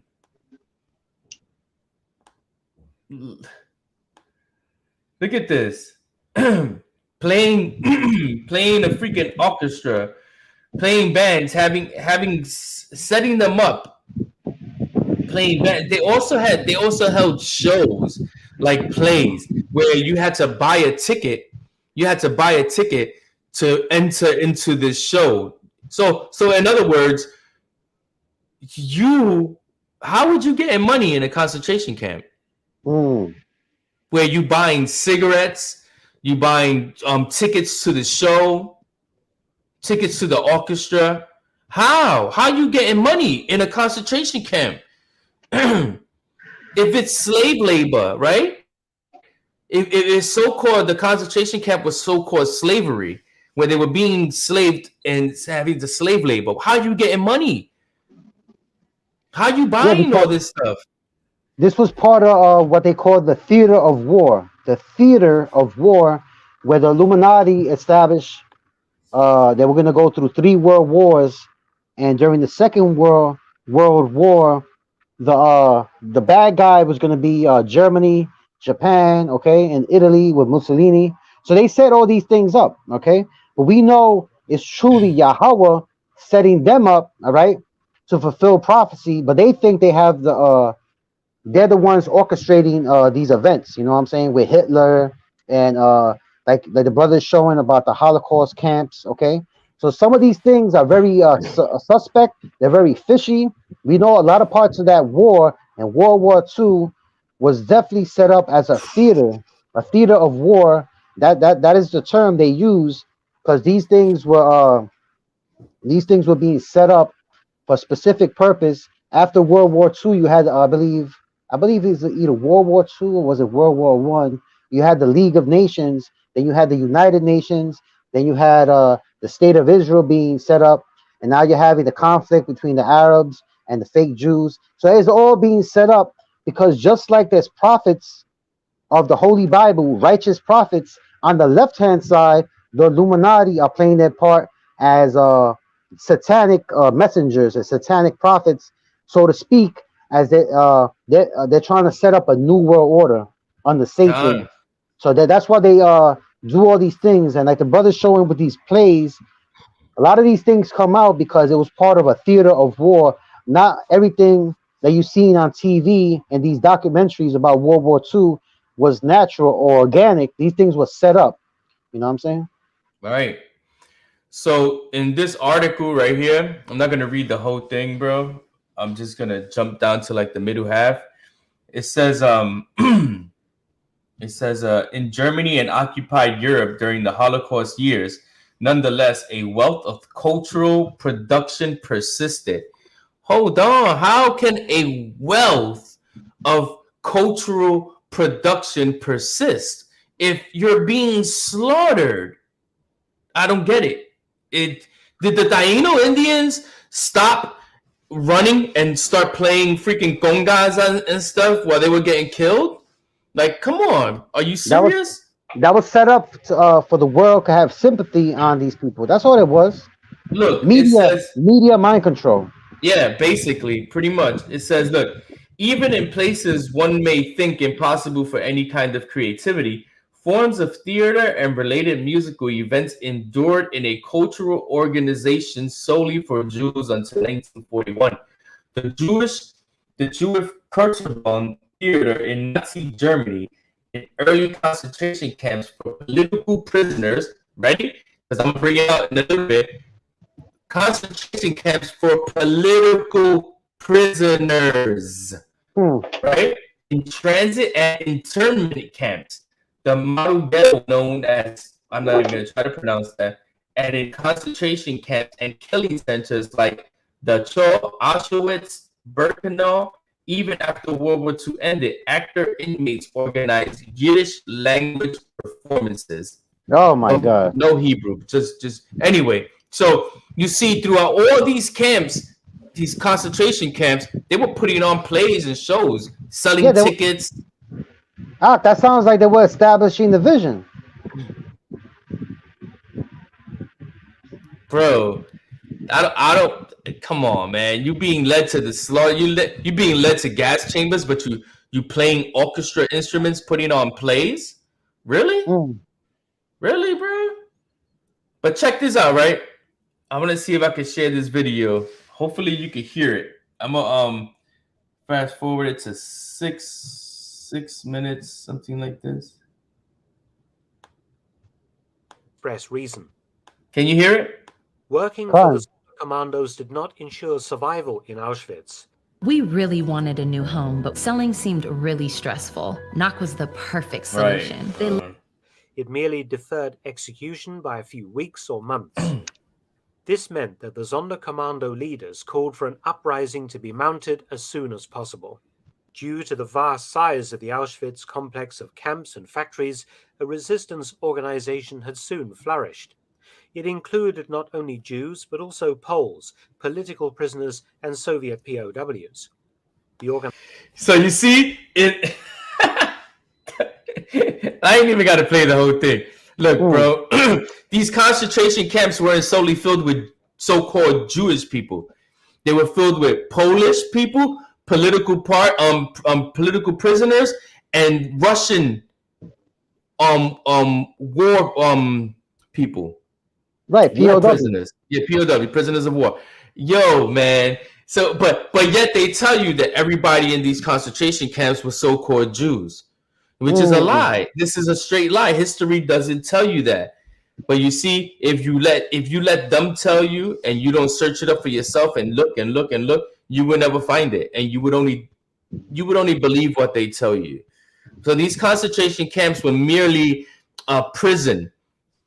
It was merely a prison for all kinds of people, not just freaking so-called Jewish people.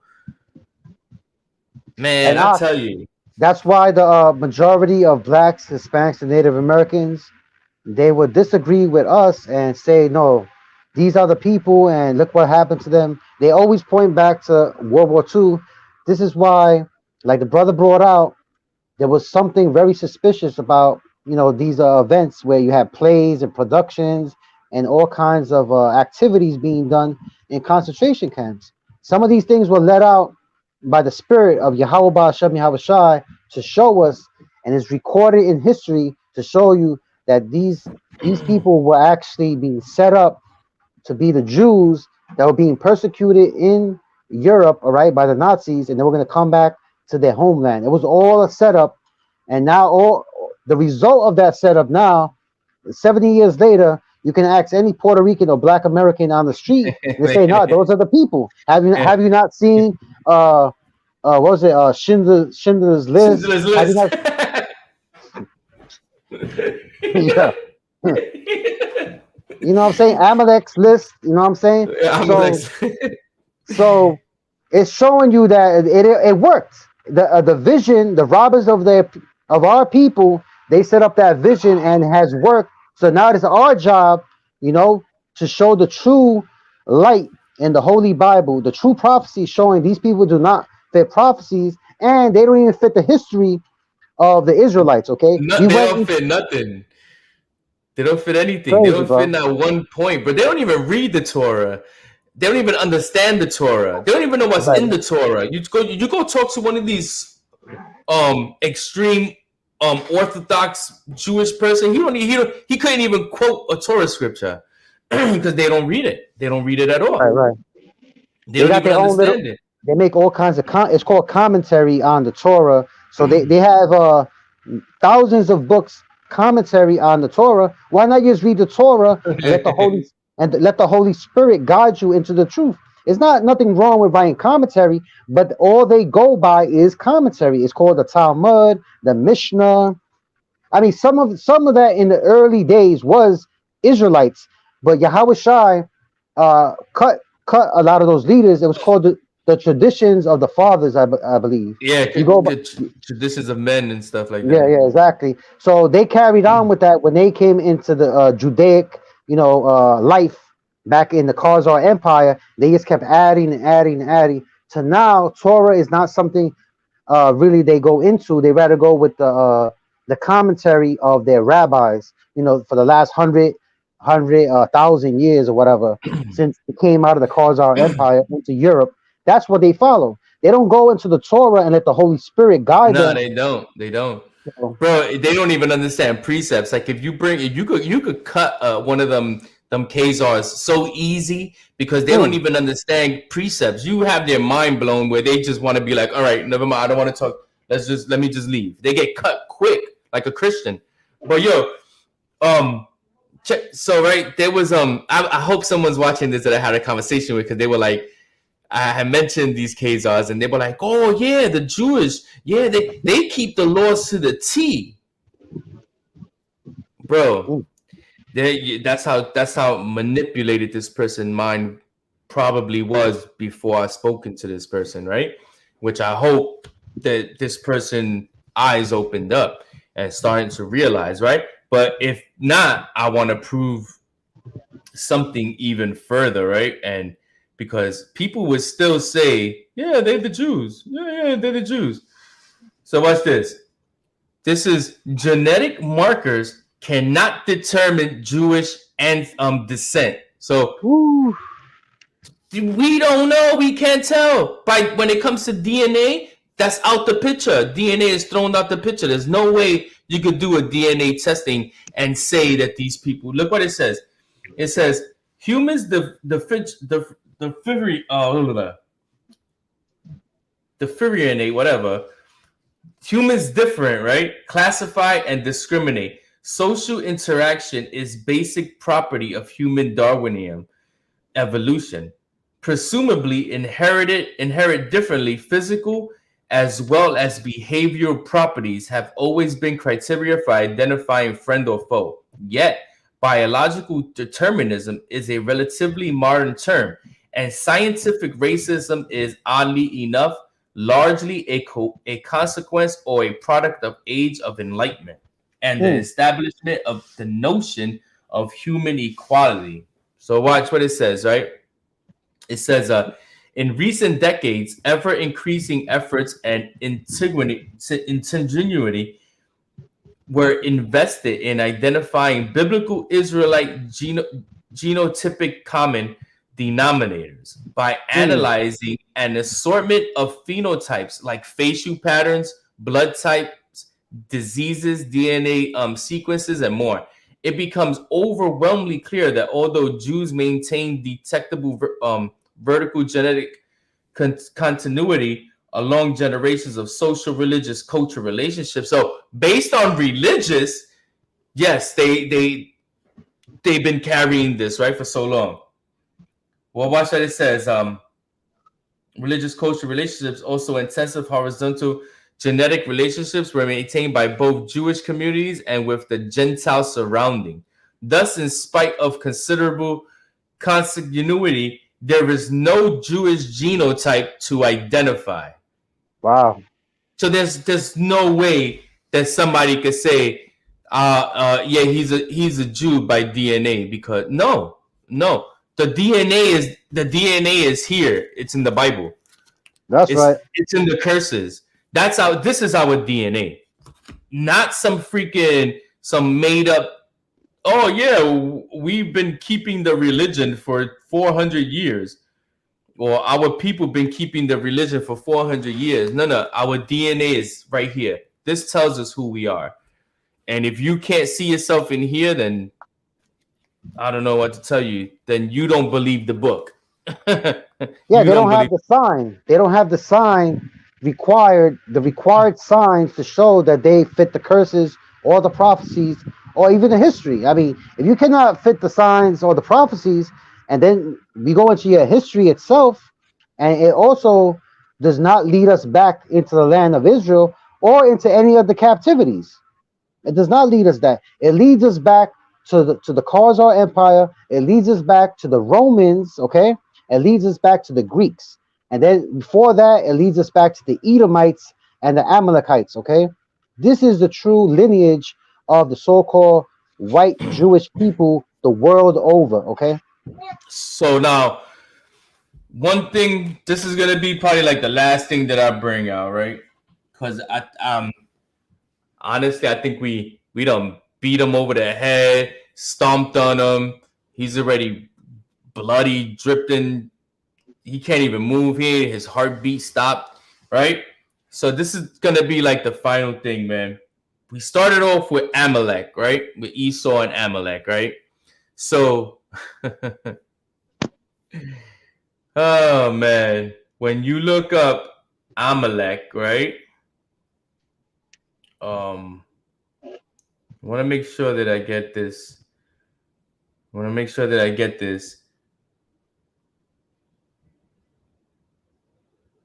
think I had took a picture of it.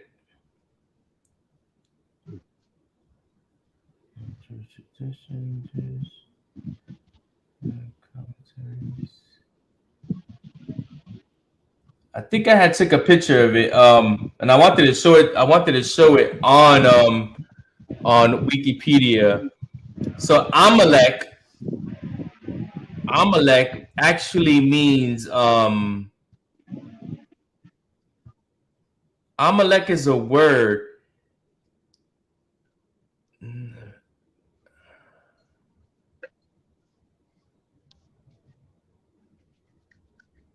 What's that? Etymology.com? No, it was from Wikipedia.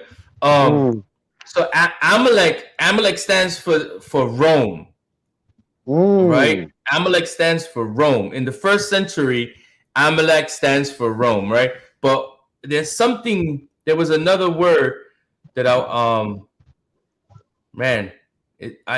it's on my Facebook, I think. Hold on, let me see this real quick. I think I shared it with you. Yeah, I've heard and seen many link ups with Rome and Edom, okay, and Caesar with Esau, like we were reading before, Kaiser with Khazar. So it's very interesting how there's word similarities going through this history leading back to the Edomites, okay? Right. Esau with Caesar, and this is where they come from. They don't have a origin with the Israelites. They have an origin with Esau and the Roman Empire, actually. Right, they're actually descendants from Rome, bro. They descendants of the Edomites. They all about Rome and everything.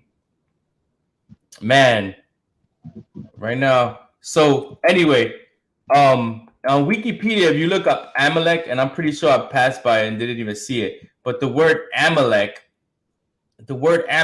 is, to some ancient scholars, Amalek is, it says in some rabbinical interpretations, Amalek is etymologized as Amlek, which means a people who lick blood. Oh wow, damn. So right, a people who lick blood. Dog. Oh, look at this, man. A people who lick blood. It says, this is a CNN health report. It says babies, herpes linked to circumcision practice. So, oh man, it says 2 more infants have contracted the herpes virus after undergoing an ultra-Orthodox Jewish type of circumcision, which has been linked to the spread of the potential deadly virus to newborn boys. According to the New York City Health Department, in the ritual known as the Metzisa, after removing the foreskin of the penis, the person performing the procedure places his mouth briefly over the wound, sucking a small amount of blood. Oof, so, and what was Amalek? Blood liquor, right? And that this is what these people do. So antibacterial ointment is applied and the wound is bandaged. The health department says the procedure is dangerous because the contact with the mouth could transmit disease such as herpes. Most adults are infected with the herpes simplex virus type 1, and while they may have no symptoms, the virus may be present in their saliva, according to the health department. Right? It says since the year 2000, there have been 13 reports in New York City of infants contracting the herpes, 2 of whom died from the virus. The health department reported that an estimated 20,000 infants in New York City were exposed to the practice in that period. So these dudes, these Amaleks are over here sucking blood from boys' penises. Like, again, show me that in the scriptures. Show me that in the scriptures where you can actually go ahead and and suck on a baby's penis, right? For circumcision. I need somebody to show me that.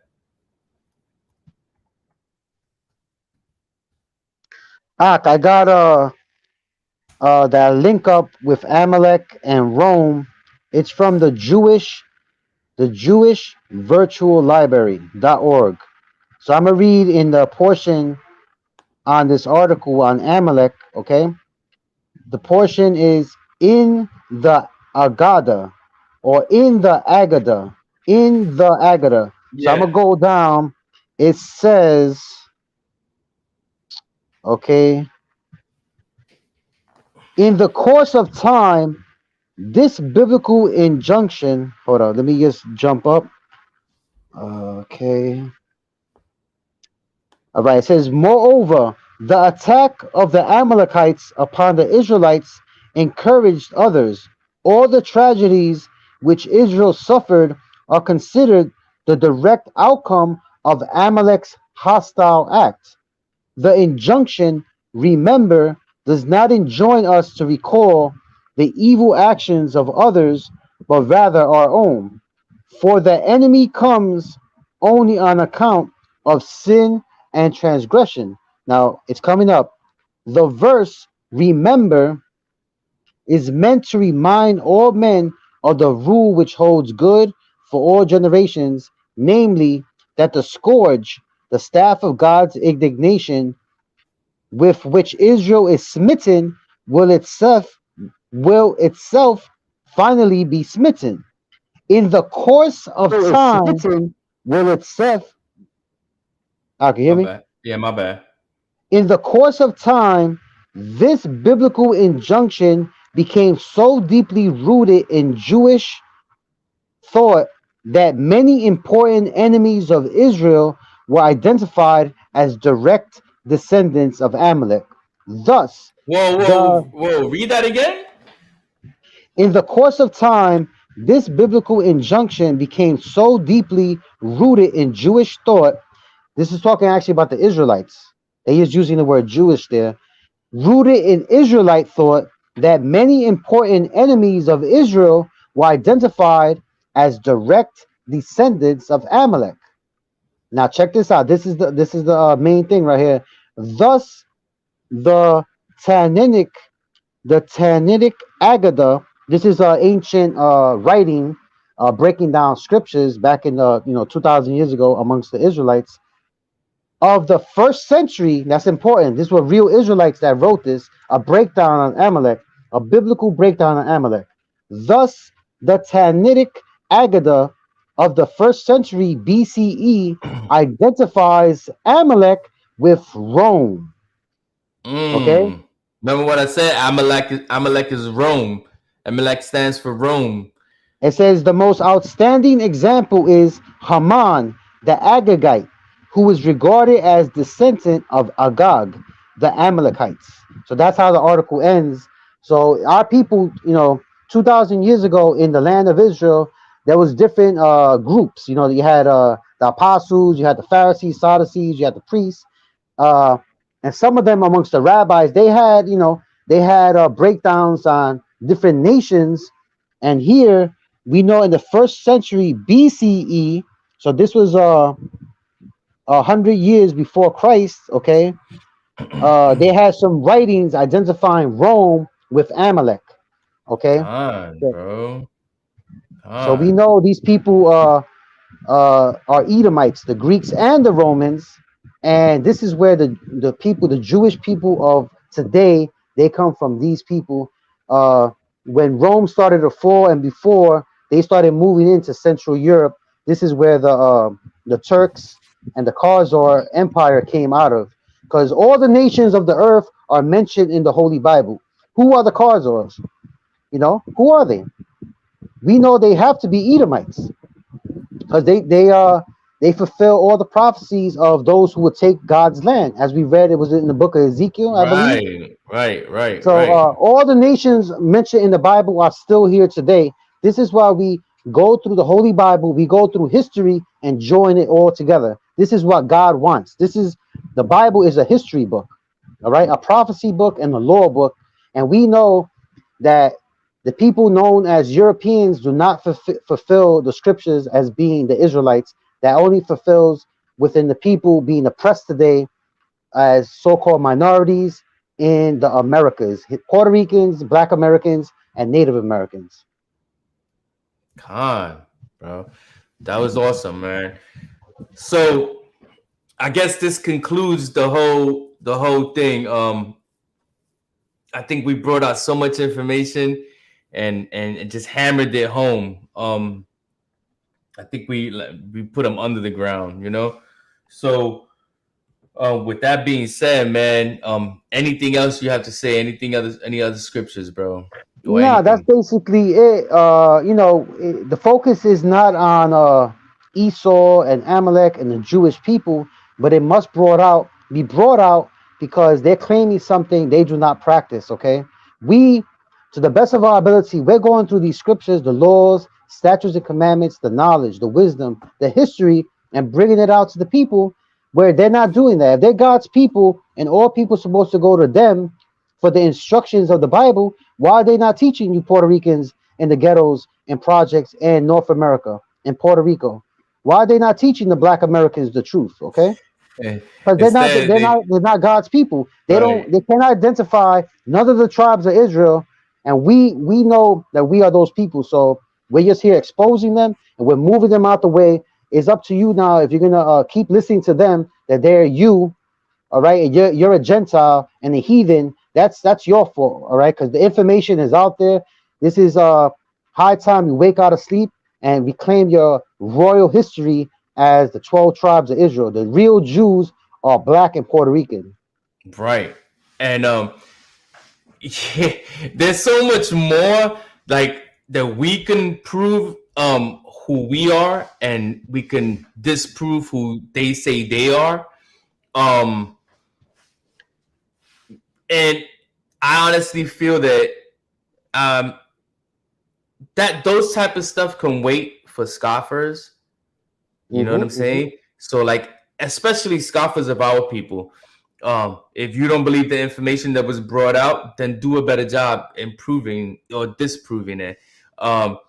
If you still don't believe the information that was brought out, how about you come on and we could do a live, and then you could challenge us or challenge me or whatever, you know? And let me put it out there for the so-called Christian apologists, all right? Because if you believe that those people in the land of Israel today and located in America today, specifically the East Coast of America in New York City, they are the real descendants of the 12 tribes of Israel, then the challenge is out there for you. If you really think that those people are the biblical people spoken of from Genesis to Revelation, then we challenge you to prove that. All right, and we're gonna bring our evidence that we are those people, and you bring your evidence. Is your Christian apologists, and we know the first Christians are Jews.